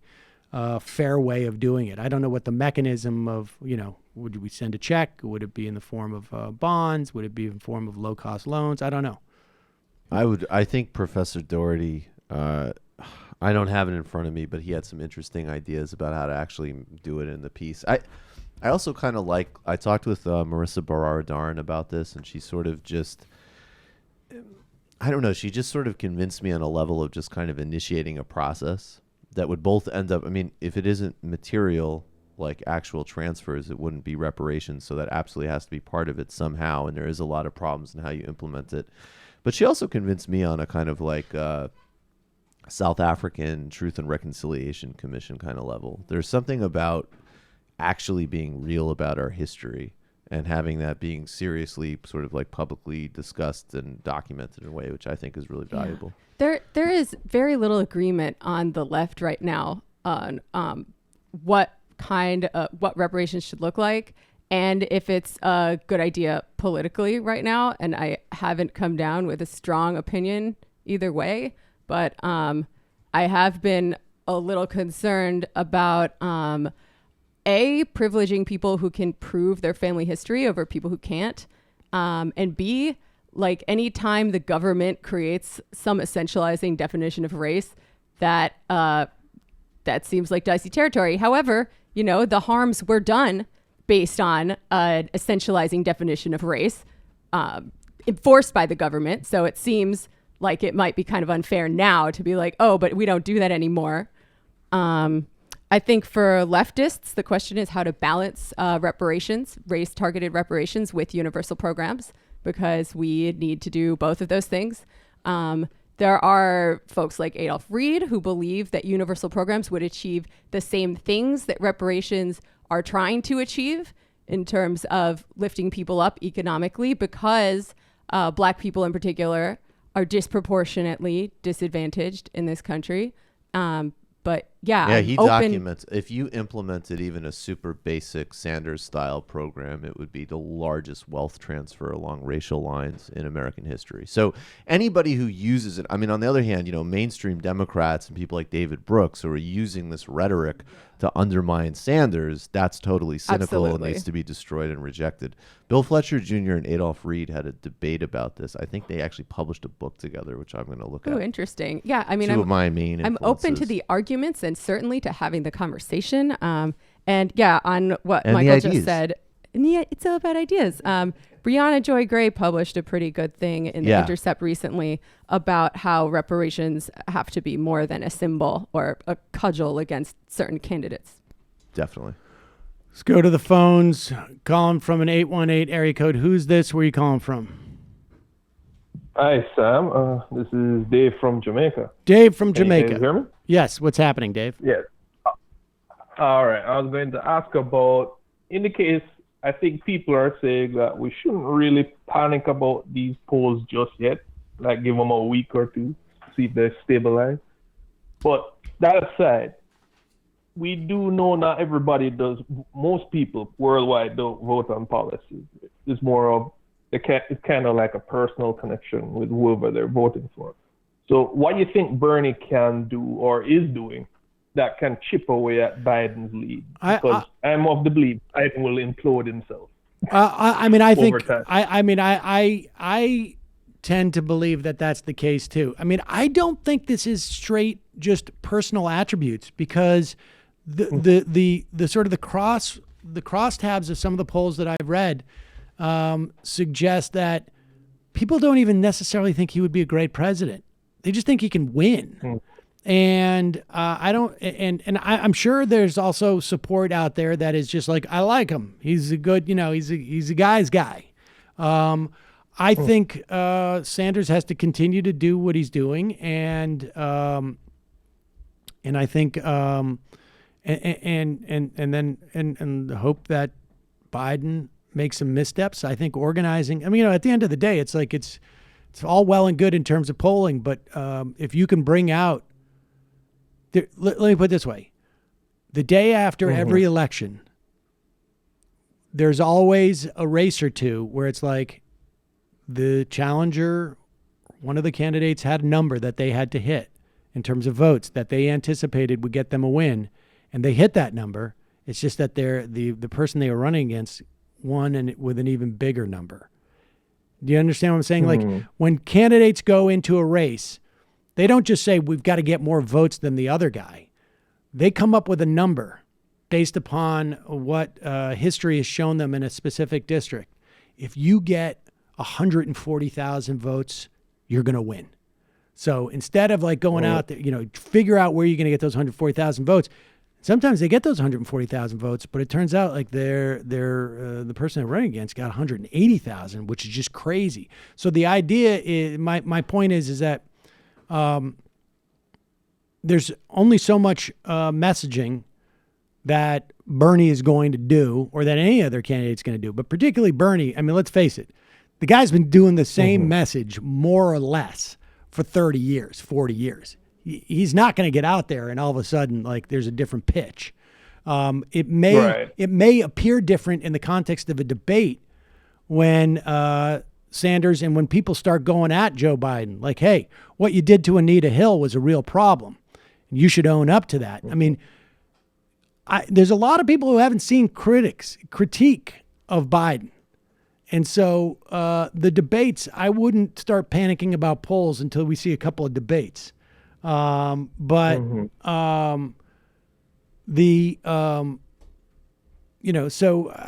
see. I think, but organizing is going to be the thing. Appreciate the call, hit Dave. him on trade a lot.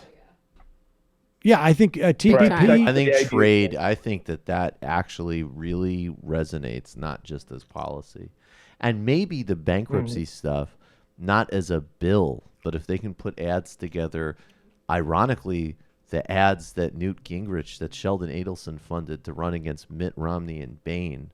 I know that's a simpler case because that's literally his company, but if you could somehow show like Joe Biden shepherded this through. Warren, I here's suspect, a medical is gonna do bankruptcy. A bunch of that. That's what I'm saying. I'm so happy to see her finally be drawing blood on someone, and it's Joe Biden. We'll see. Appreciate the call, Dave. Calling from a 617 area code. Who's this? Where are you calling from? Hi, do I exist? I mean, that's very hard for me to answer that Well, question. I mean, I don't know. Am I me? I think so. I am me, yes? Yes. Okay. All right. Good to know. Hi, Sam and everybody. This is Rachel saying hi again in Ukraine. Hi, Rachel. Mind a little international identity politics fun? Great. What's on your mind, Rachel? Oh, okay. As you may or may not have known, I've been waiting all week for this since you guys took your, I don't know, American school kids have to take their vacation the week that everything goes down here, don't they? Yeah, it sure feels like that. You know, yeah. I mean, it was totally for that reason, clearly. So you probably know Ukraine just this past week elected its official first Jewish president. And I've been seeing how social media worldwide are attempting to take it and not, particularly Israeli and U.S. media. I did mention on Michael's show last night that because he is someone with a background in comedy, people are like, oh, he's an entertainer, and with an outsider like Trump. But it's actually more like if you imagine Andy Samberg became president, and that his background in comedy of a not explicitly political nature. He got his background in a post-Soviet comedy TV show called Kivin, and which is in his way not really that different from someone with a background in SNL. Okay. I guess going into my part of, in a way, I'm hoping having a secular Jewish leader of a not small European country will at least make, well, dare I say, tankies think twice for a moment before declaring Ukraine a total bastion of anti-Semitism and completely overrun by neo-Nazis. I get that fun thing on Twitter a lot. How much do you think the electorate is aware of his Jewishness? Again, that's actually what I'm getting at. It's very secular. It's in a lot of ways of the Soviet Union and the post-Soviet era of a non-practicing thing is that, right. A lot of people who wanted to practice in that time, they left, they went to Israel, to the States, Canada, UK, et cetera, so people that are still here in large part are not part of that. And I could say that, honestly, the people who voted against him, apart from just a small minority of essentially like crazy people, most people that voted for the incumbent Petro Poroshenko, which was still like a quarter of the country, maybe, if more or less, largely from what I gathered, kind of doing it out of their own fear about breaking an economic status quo that works for them. So really the social aspect is totally second thought. I mean, for my part, I'm cautiously optimistic about Zelensky. He does have his own issues regarding potential corruption, and I think a lot will depend on how he responds to potential conflicts of interest. Was there a problem at the Yuck Yuck Lounge? Like ticket scalping? Not that I'm corruption. aware of, but then again, I don't get out much. So, but yeah, kind of on a bigger picture thing, I am sort of hoping that, his as an international figure maybe will help in a way challenge the idea of, what it means to be a Jew by heritage, and the assumption that automatically means that you are adherent to the Judaic religion at a theological level, and even in some ways what implications that might have for for Bernie as this comes up. Yeah, I guess so. I certainly go on. Sorry, I'm not wholly comfortable with the idea that it's that I don't feel like it's incumbent upon Jews, be they secular or not secular, or really any individual who is a member of a group that is subject to a bigotry, to make people feel comfortable with them because they're not it's like I'm culturally Jewish, so I don't got the bad stuff that you like I don't do the the drinking of the Christian blood, that type of thing. I'm just uncomfortable. Only on High Holy Day. I'm uncomfortable with that construction a little bit, to be honest with you. And that I'm one of the good ones. You don't have to be afraid. I'm one of the good ones. My whole point is that as a way of just, I feel the way that Netanyahu and his party, his rather extreme brand of what it means to be Jewish, how much that has kind of taken over. Yeah, I don't feel comfortable international public with notions. that. I'd appreciate having alternative ideals to push back on that and how people interpret anti-Semitism. Yeah, I don't feel comfortable with Netanyahu's attributing his right-wing fascistic policies with it as an expression of his Judaism. I don't think that's what that is. That's what I'm saying. It's like I don't think Bibi Netanyahu is like he is because he's a Jew. I don't think he's like he is despite the fact that he's a Jew. I just think that there are a-holes everywhere, and they come in all different flavors. And I don't think they really kind of found a way around that narrative, though, and which is really detrimental to, I would say everybody to kind of to be put into a box that way. Right. I appreciate the call, Rachel. Thank you. Okay, take care. Bye. Why is that not working? There we go. Calling from a 760 area code. Who's this? Where are you calling from? Hey there. This is Kentucky Fried Comrade from California. Kentucky Fried Comrade from California. What's on your mind? First of all, just wanted to say, really had a blast at the TMBS live show in Los Angeles last weekend. Really just fantastic time. Got to meet a lot of good people and all people within the MR, TMBS, and Antifada universe. Really great. Glad to hear that. Awesome. On top of that, I wanted to thank Michael and also shout out again.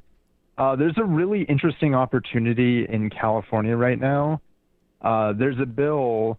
It's being drafted. It doesn't currently exist yet. It's being drafted. But David Dayen had tweeted out a good article from The Prospect about it. There's an opportunity to end childhood poverty in California. And Gavin Newsom wants to sign this bill. He doesn't really care what's in it. And so basically progressives are fighting to get whatever they possibly can in this bill. There's a really easy website. I'll describe it really quickly. It's endchildpovertyca.org. endchildpovertyca.org. Go there. You can sign up, message representatives, find out who to talk to. It's super great. And also shout out to the California Poor People's Campaign because they're really the backbone of this. Endchildpovertyca.org. Yes. Thank you very much. All right. Thanks, man. Thanks. Have for a the call. great day, everyone. Appreciate it. It's a really important, and I looked into it a little bit while I was out there. It's a super important initiative. Very doable too.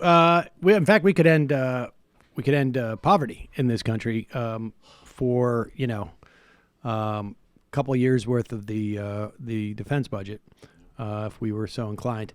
But of course, we're not, because we need to have a strong military to fight back on the threat of places like Venezuela, which I know that people are on edge because of the threat that Venezuela poses to us as a nation. It was palpable today on the subway. Never underestimate the threat of a good example. And we also know that if there is a Venezuelan-Cuban axis that is formed, maybe, who knows, they could in some way, I guess, disturb the equilibrium with our beach, with our tourism in some fashion, if their beaches become too attractive. Who knows? But here's Mike Pompeo saying that there is a problem with Cubans intervening in Venezuela. That's absolutely right on all three counts. It is the case that central to Maduro's security has been the Cuban kleptocracy. They've cut a deal with the Venezuelans for tens of thousands of cheap barrels of oil every day. They provided security for Maduro. It's frankly, if you're a Venezuelan military leader, it's a bit embarrassing to have to hand over your senior leader to the Cubans and say, you take care of him. What we've done is we've raised the cost for Cuba. We began that several weeks back. We've put on increased pressure on Cuba. There's more to follow. You've seen what the president has just communicated. We're going to raise the cost. If Cuba wants to continue this malign activity and wants to continue the destruction of Venezuela, that's going to come at an enormous cost to the Cuban leadership. How many of those Venezuelan generals that Mike Pompeo dreams will turn on Maduro and sign up with Guaido? How many of them are going like, oh, Mike Pompeo really hit me where it hurts? I feel embarrassed. He's right. I feel embarrassed about the fact that we're working with the Cubans. Working with our historical ally that we've Right. actively collaborated with for decades. Right. To How humiliating to How- fight a foreign power to resist the Yankees with a government that survived since the early 60s despite multiple assassination and coup attempts. Embarrassing. So embarrassing. I'm going in to resign my commission right now and sign up for, and I love the idea, like, look, to be talking about, and this is not a defense of Maduro or anything, but just the idea that we are talking about like how horrific it is that this kleptocracy using their national resources to get aid or help from another country. I mean, I was being facetious when I said people on the subway were worried about the Venezuelan threat. The reason why we care about Venezuela is because of their oil. It is our kleptocracy that is just pissed that someone else's kleptocracy is getting a hold of this stuff. Yeah, and a little bit of a good example. If socialism works in a country, people might get ideas over here. Yeah, I'm not sure that under Maduro things are working out that well, that it's such a great example. I think what is more concerned is just like our mafia essentially wants what somebody else has, and we're just moving in. They took our turf. We're taking the turf back. That is basically what's going on here. And the idea that we would get involved in this is just like, far-right politics in Florida. That's another dimension that you always have to attend to with this stuff. It's filled with extremist exiles from all of these countries, including places. I have to bring Brazil into this. Lula has not only did not adopt a path of militancy, he literally submitted himself to prison. I mean, as he said in his interview last week, he's like, look, a lot of people saw this coming. I have a commitment to Brazil, so I've chosen this, even though it's totally unjust. So, I mean, the other lesson, if you wanted to reconfigure it, and obviously this means no difference to the gangsters you're talking about, but like, you had essentially one country with the youngest social democratic party in the world leading it, following democratic norms and hugely delivering for people. The U.S. undermined them, and now they have a literal fascist in charge. And Venezuela, which has followed a much more confrontational and maybe at times problematic path, but they're resilient. And part of the reason they are resilient, too, is that for all of the problems, if you look at the pro-government demonstrations, they are filled much more diverse faces. And that is another element of this. And I think that Venezuela would be doing a lot better if they had a somewhat sympathetic president of the U.S. that was not imposing sanctions on them. Like, much of the crisis has been externally imposed. Bush, Obama, and Trump even more. So but lift the sanctions, and then we can all see precisely where all of the government of Venezuela's failures if socialism is such a disaster, or like social democracy, because it's not even really socialist, if it's such a disaster, why do we have to do so many things to make sure that it fails? Along those lines of doing so many things to make sure it fails, Pompeo was on with Wolf Blitzer yesterday saying that Maduro would have left. Now, understand, Mike Pompeo is on there because when he says like, the generals of Venezuela should be embarrassed because the Cubans are telling them what to do. When he's on TV saying that that Maduro was about to leave, this stuff is like, I mean, this is, I want to be clear here. I don't want our government officials to be good at promoting coups, but it is a little bit hilarious to see how bad they are at this. Like, this is, if I have the savvy to know Mike Pompeo's lying, and he wants to make it seem like Maduro is leaving the country,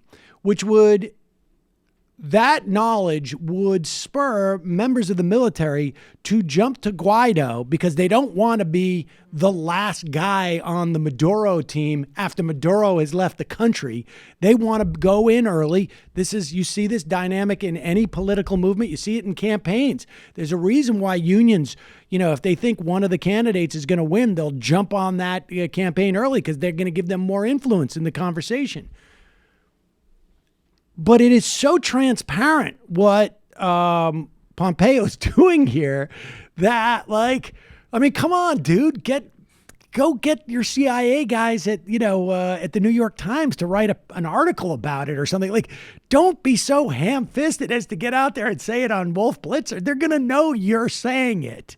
But here he is trying it anyways. Elaborate, Mr. Secretary, on what you said earlier, that he was apparently ready to leave, head off to the airport, Maduro, but the Russians talked him out of that. Is that right? That's right. So you blame Russia for the violence right now? He was headed for Havana. We'll talk about that. How do you know? I can't tell you.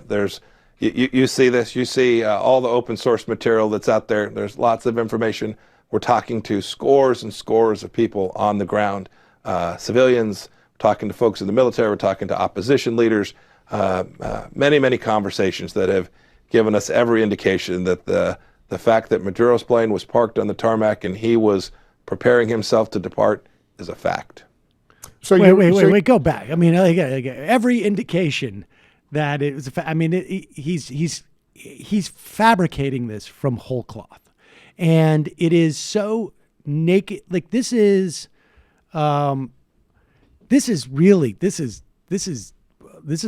minor league, the stuff that we're watching. This is Bush League, folks. Model UN stuff. Honestly.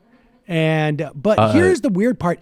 Not only that, okay, so now the United States would love it for Maduro theoretically to leave, right? I mean, that's their stated position: leave, get out of the way, let Guaido assume the presidency. And Pompeo feels like, if he gets this rumor out there that Maduro is about to leave, the military will abandon him. But then he goes on to say this, like they're not doing this well. Civilians, talking to folks in the military, we're talking to opposition leaders, many conversations that have given us every indication that the fact that Maduro's plane was parked on the tarmac and he was preparing himself to depart is a fact. So you want him to leave the country. You don't want him to stay in the country, even if he gives up power. Is that what I'm hearing? That's right. There's no way that Maduro can stay in the country in a nation that he has so. Wait, what happened? There was another part after that where he had said something, but that he is so devastated. I think was. Well, but there was another line afterwards where he said something to the effect of, "Who the fuck are you, dude? That's not your country." Are you talking to me? Or are you talking no, to I wasn't talking to you. I was talking to Mike Pompeo. Yep. But there's more dramatic effect if I say it as if I'm addressing him in the room. Also, if you get pushback from Wolf Blitzer on any U.S. foreign policy talking point, that's astonishing. I think that's the first time I've even seen Wolf Blitzer even raise an eyebrow. So he goes on to say, all right, well, he was headed for Havana, and I don't... and Maduro denies that, by the way. Well, of course. I mean, of course. Because he'd leave. He'd leave if he wanted to. Yeah, I mean, it's still unfolding, but I read last night that Guaido said he had the support of the whole military, and then it turned out to be 70 people, some of whom were maybe tricked. 70's not the whole. Let's go to some IMs here. We got a little bit of time. We'll take one more phone call. Calling from a 716 area code. Who's this? Where are you calling from? Hi, this is Amber from Western New York. Hello, Amber from Western New York. Hi. I'm calling, it's actually on the abortion, around that conversation. So I historically have been pro-life, and my plan is to vote for Sanders or Warren. I would love if she's still there.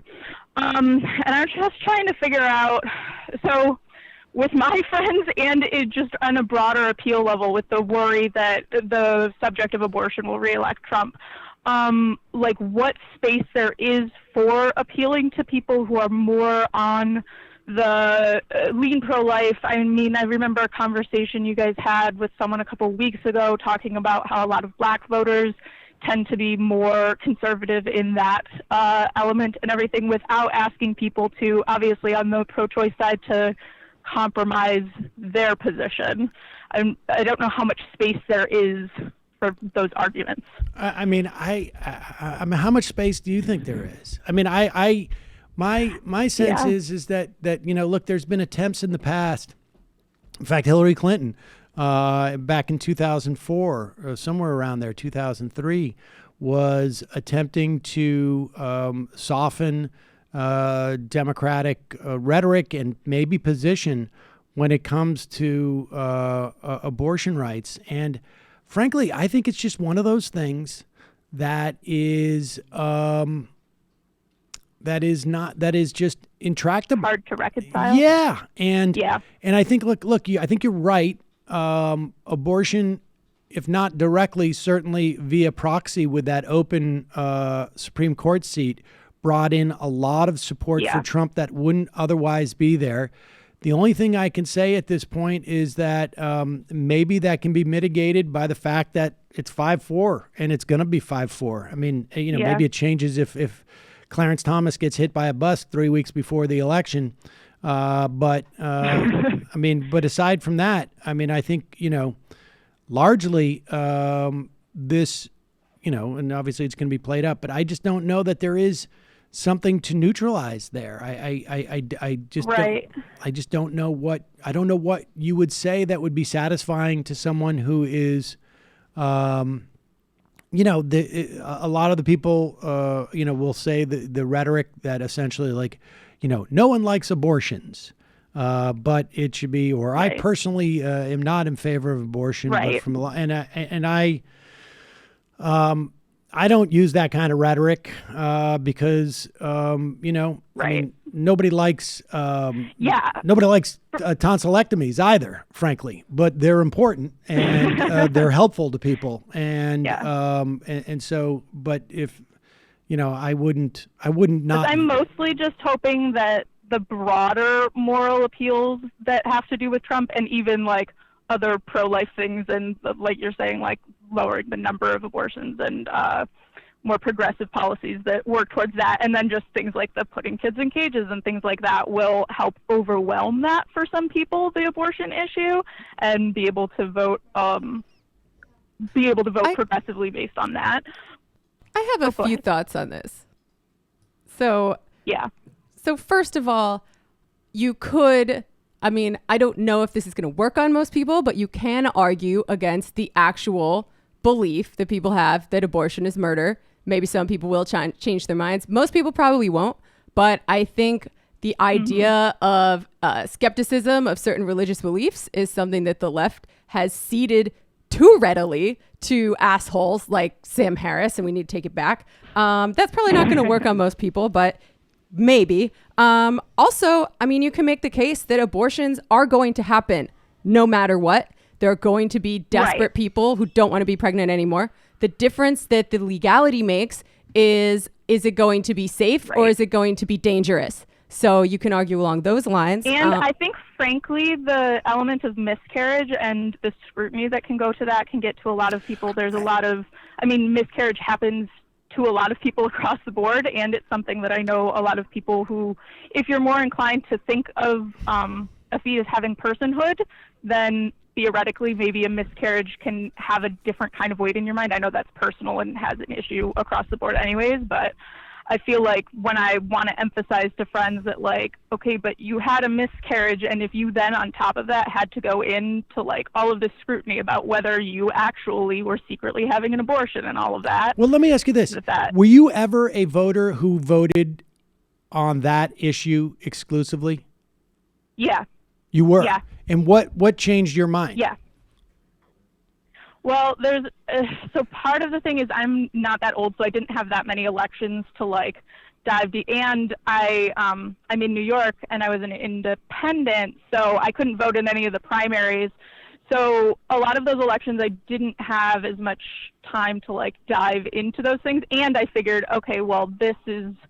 But I guess this is an important issue to me, so that was over. Yeah. I guess my point is this: is that like I don't think it's really. The only argument that I think is effective in terms of like getting is not arguing over the issue of abortion. I think that people are just sort of like either emotionally decide. I think like you could say, are you willing to send doctors and women to jail if they have an abortion?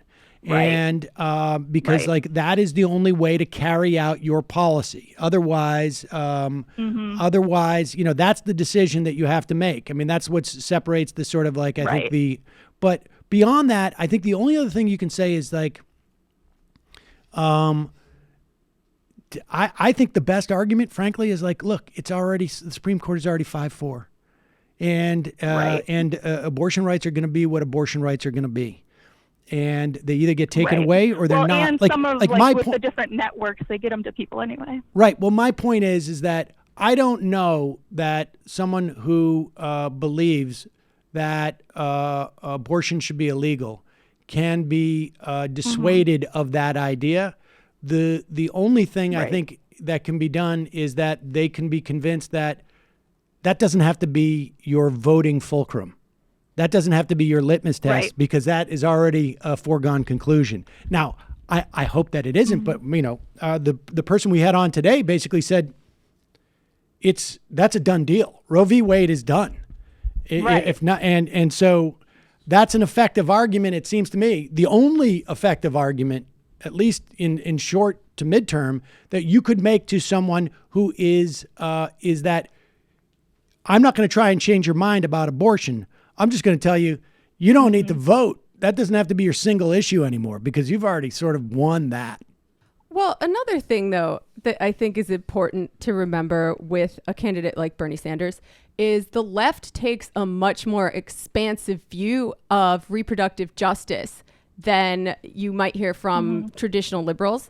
So reproductive justice doesn't only include the right to have an abortion, but the right to have children if you want to and adequately care for them. Right. And when people have that right protected, that will lead to fewer abortions down the line. So that is just as important. Right. I don't know that, frankly, people care about that because the number of abortions in this country, the number of unwanted pregnancies has gone down. And so I just don't. I mean, I just think in terms of efficacy, like, you know, people people are just seeing what they want to see anyway. Exactly, and so really, that's why like my suggestion is just like don't try and change their mind on the issue. Just try and change their mind on what determines their vote. What that makes them vote. Yeah. Yeah. Appreciate the call. Cool. Thank you. Yeah. Bye. Bye. All right. Let's, folks, we don't have any more time for any calls. Apologies. We will take these IMs and then we will jet. Attorney Andrew, in Supreme Court news, during the break, the court agreed to hear the argument in 2 cases regarding whether trans persons are protected under Title VII, which protects against discrimination in employment.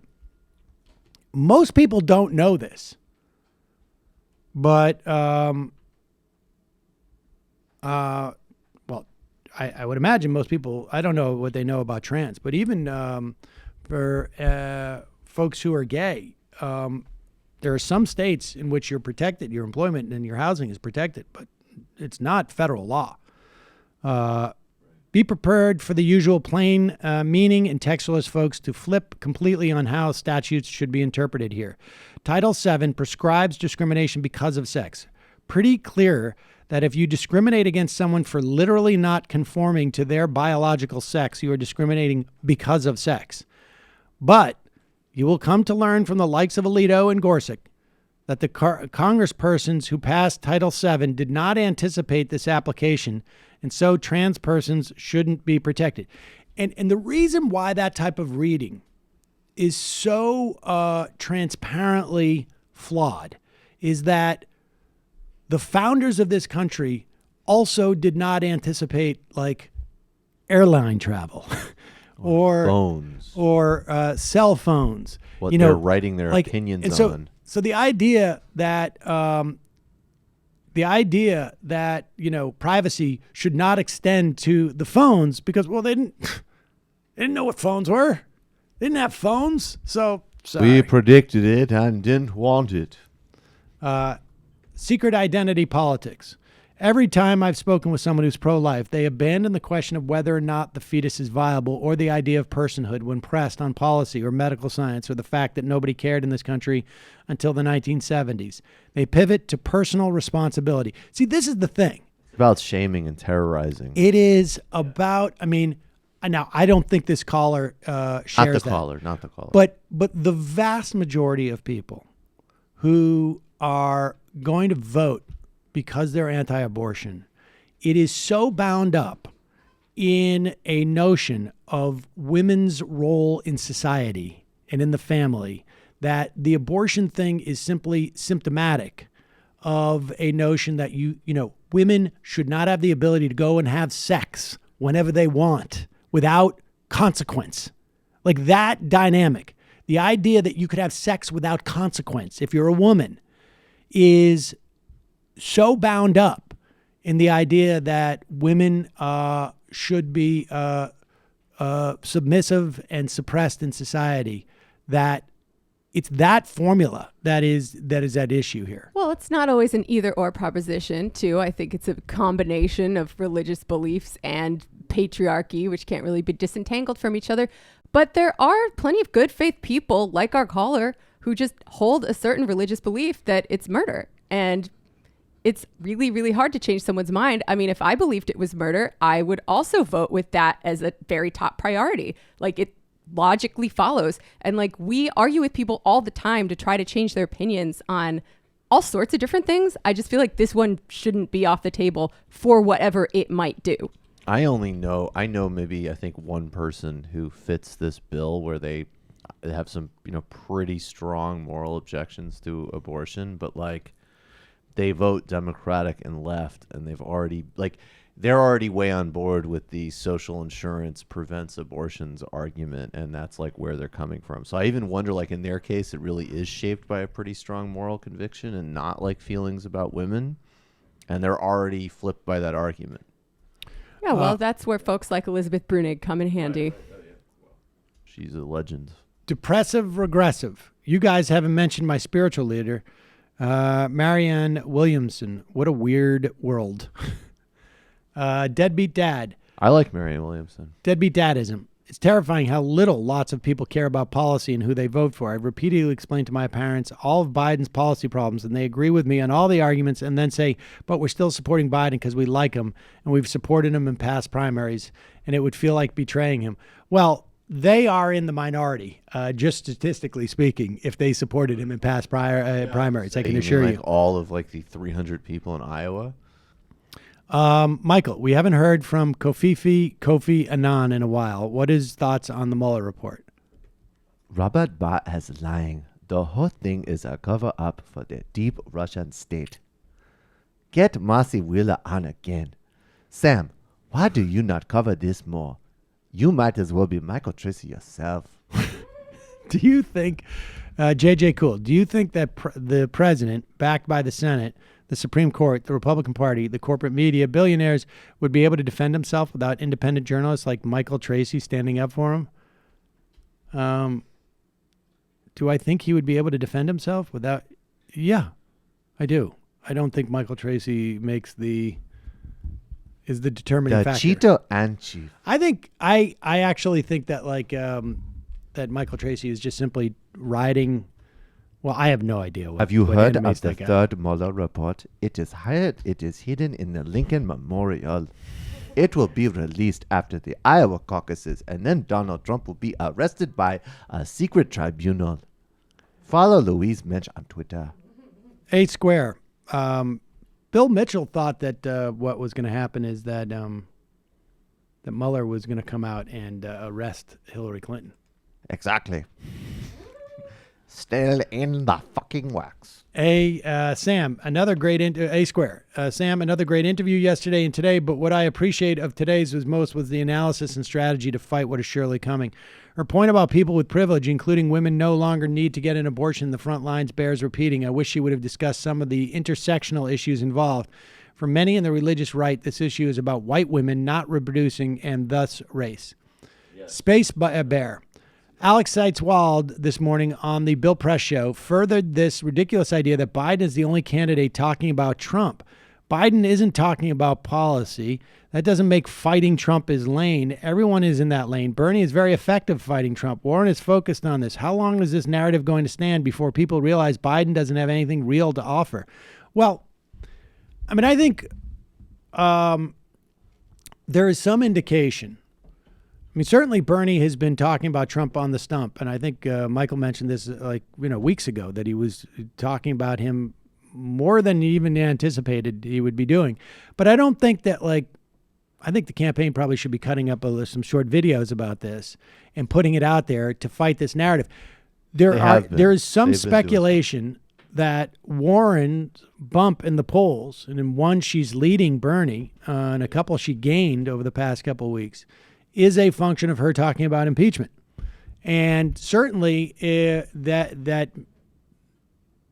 is not, I don't think this is Bernie's sweet spot, which is difficult. But it is very much as, we don't hear people talk about the resistance that much in the media to the extent that they did 6 to 8 months ago, certainly leading up to the election. It still exists in a very big way. And I'm not convinced that that's not what we're seeing here. Yeah, and I don't think Biden has nothing to offer. I think he has something to offer. I just think that what he has to offer is bad. Like it's the same failed policies that contributed to Trump being elected in the first place, and he's not going to solve any of those problems. Yeah, Joe Biden is a patriot. I mean, I think what Biden is offering to people is basically they perceive him as being able to beat Trump. Period. He can Yeah, beat and Donald. to, At the you end know, of that day, we need to beat Donald Trump. Stick our heads in the sand. Simple. Return to normalcy. Keep it simple. Go back to brunch. Go back to Matt's sleep. here. Exactly. I would, if Donald Trump was not president, I would be at Joybird right now. Chug Toad, Tude. Awesome. Are we not the only ones prefacing our questions with "Do I exist?" Because quite frankly, if we pay attention to the things that you all seem to, it seems as if we don't exist, especially on television or the mainstream media. We don't exist, but we do. Not sure I totally get that, but That's deep. That really makes you fucking think, man. Congressional baseball fan wanted to come back to the discussion of U.S. imperialism, a good and fun way. We like fun. To study the history and lasting effects of American imperialism is to compare all the countries with substantial baseball cultures. Any country that's a baseball country has had significant U.S. intervention and involvement in its recent past. Example, Mexico, Cuba, Japan, Venezuela for starters. Likewise, with Britain and cricket countries, stay tuned for my forthcoming book, Empire of the Run. Pajama Boy. Preface to this, I like both Bernie and Warren for the primary, but outside of Medicare for All, which Warren hasn't been good on, I am seeing much more progressive policy coming from her. Am I wrong to be convinced that she has more in terms of progressive policy than Bernie? I feel like when Bernie speaks, he comes off as the most progressive, but somewhat light on substance. I wouldn't say he's light on substance, but I would say that Warren has been consistently putting out new policy after policy. Now, on some level, a function of this is that the party has caught up to Bernie in some respects.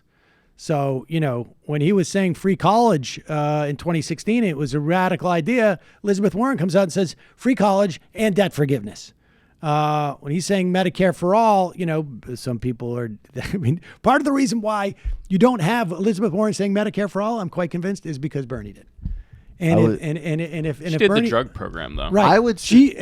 Her production of generic drugs is to the left of anything that Bernie has. First season, the means of production. Right. Read, Megan Day has an interesting, look, and she's like me. She's very pro Bernie, but respects Warren. But she has an interesting argument about this in Jacobin that I'd recommend people check out. I mean, part of it is just timing. Like, she does make just the logistical point before her broader argument that Warren has assembled a kind of full policy team first, and people. They're going to all wheel out more policy ideas. It's definitely been Warren's lane to do this. Yeah, she's great on that. But the Medicare for All thing is kind of indicative of the difference in approach between her and Bernie, because she thinks we can use any number of things, any number of ways to get to universal coverage. And Bernie knows that we need a structural reform that will effectively expropriate a large sector of the economy. And there's no comparing the two. All right, I got 8 more of these, and then we're out of here. Winnipeg Craig, happy International Workers' Day from Canada. Yes, and happy May Day, folks. Aaron from Ontario, shout out from the Ontario General Strike. It hasn't even been a year, and our dipshit premier has pissed everyone off except for his rich friends. Left is best. Jeremy Indebix in PDX. Hi, Sam. Related to our guest today, there's a great new documentary about abortion providers working in states greatly restrict access through law. The Catholic Church called Our Bodies Our Doctors. It's directed by Jan Hanken, a Portland filmmaker and DSA member. Who's your comrade? I'm starting to feel sorry for Dave Rubin after his last Shapiro interview. I hope he says some hate words next time so I can get my Scooby-Doo moment when Shapiro reveals he was a homophobe all along. Local pizza historian today is my company's state of the company meeting. Can I get a shofar for the strength not to rush the stage and tackle the CEO? Yes, good for you.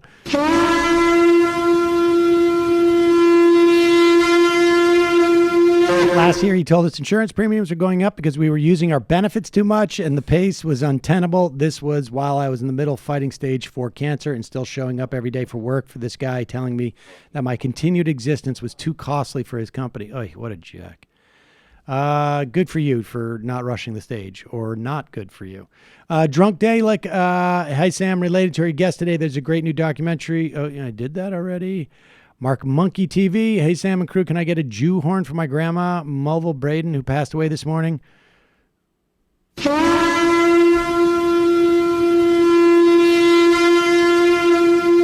Sorry for your loss.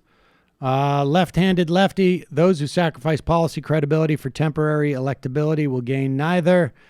Intersectional vegan cuck. Brilliant interview, Sam. Any tips for getting corporate media loved one to stop hating Bernie? Facts about the 2016 election aren't penetrating because they aren't part of MSNBC's narrative about it. Shaquanda, hey, talk about 3.5 trillion divided into 190 million workers paying taxes comes out of it. 3.5 trillion is the GDP of the healthcare industry. CTMR fan, environmental law update for MR crew. Monday last week, Trump EPA published a statement that the Clean Water Act does not require permitting for groundwater pollution, even if contaminants end up in waters that are regulated. What are you going to do?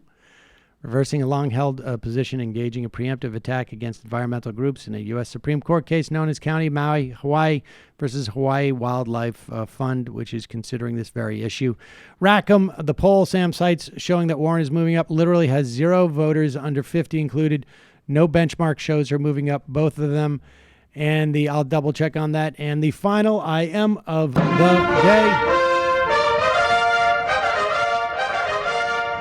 There are police clearing out a homeless encampment of hundreds of people in Sacramento, California right now. Please bring some attention to this. Our city has been targeting homeless people very heavily lately. Folks, check that out. See you tomorrow. It might take all the strength I got to get to where I want, but I know somehow I'm gonna get there. I wasn't looking when I just got caught between the truth and the lie bar, but finding out won't make me feel any better. Yeah, I know the clock is ticking, but the meds are gonna kick in, and my pilot light shining bright. I guess I'm where the choice was made, for the option where you don't get paid, for the road that bends before it finally breaks you. I guess somehow I lost my drive.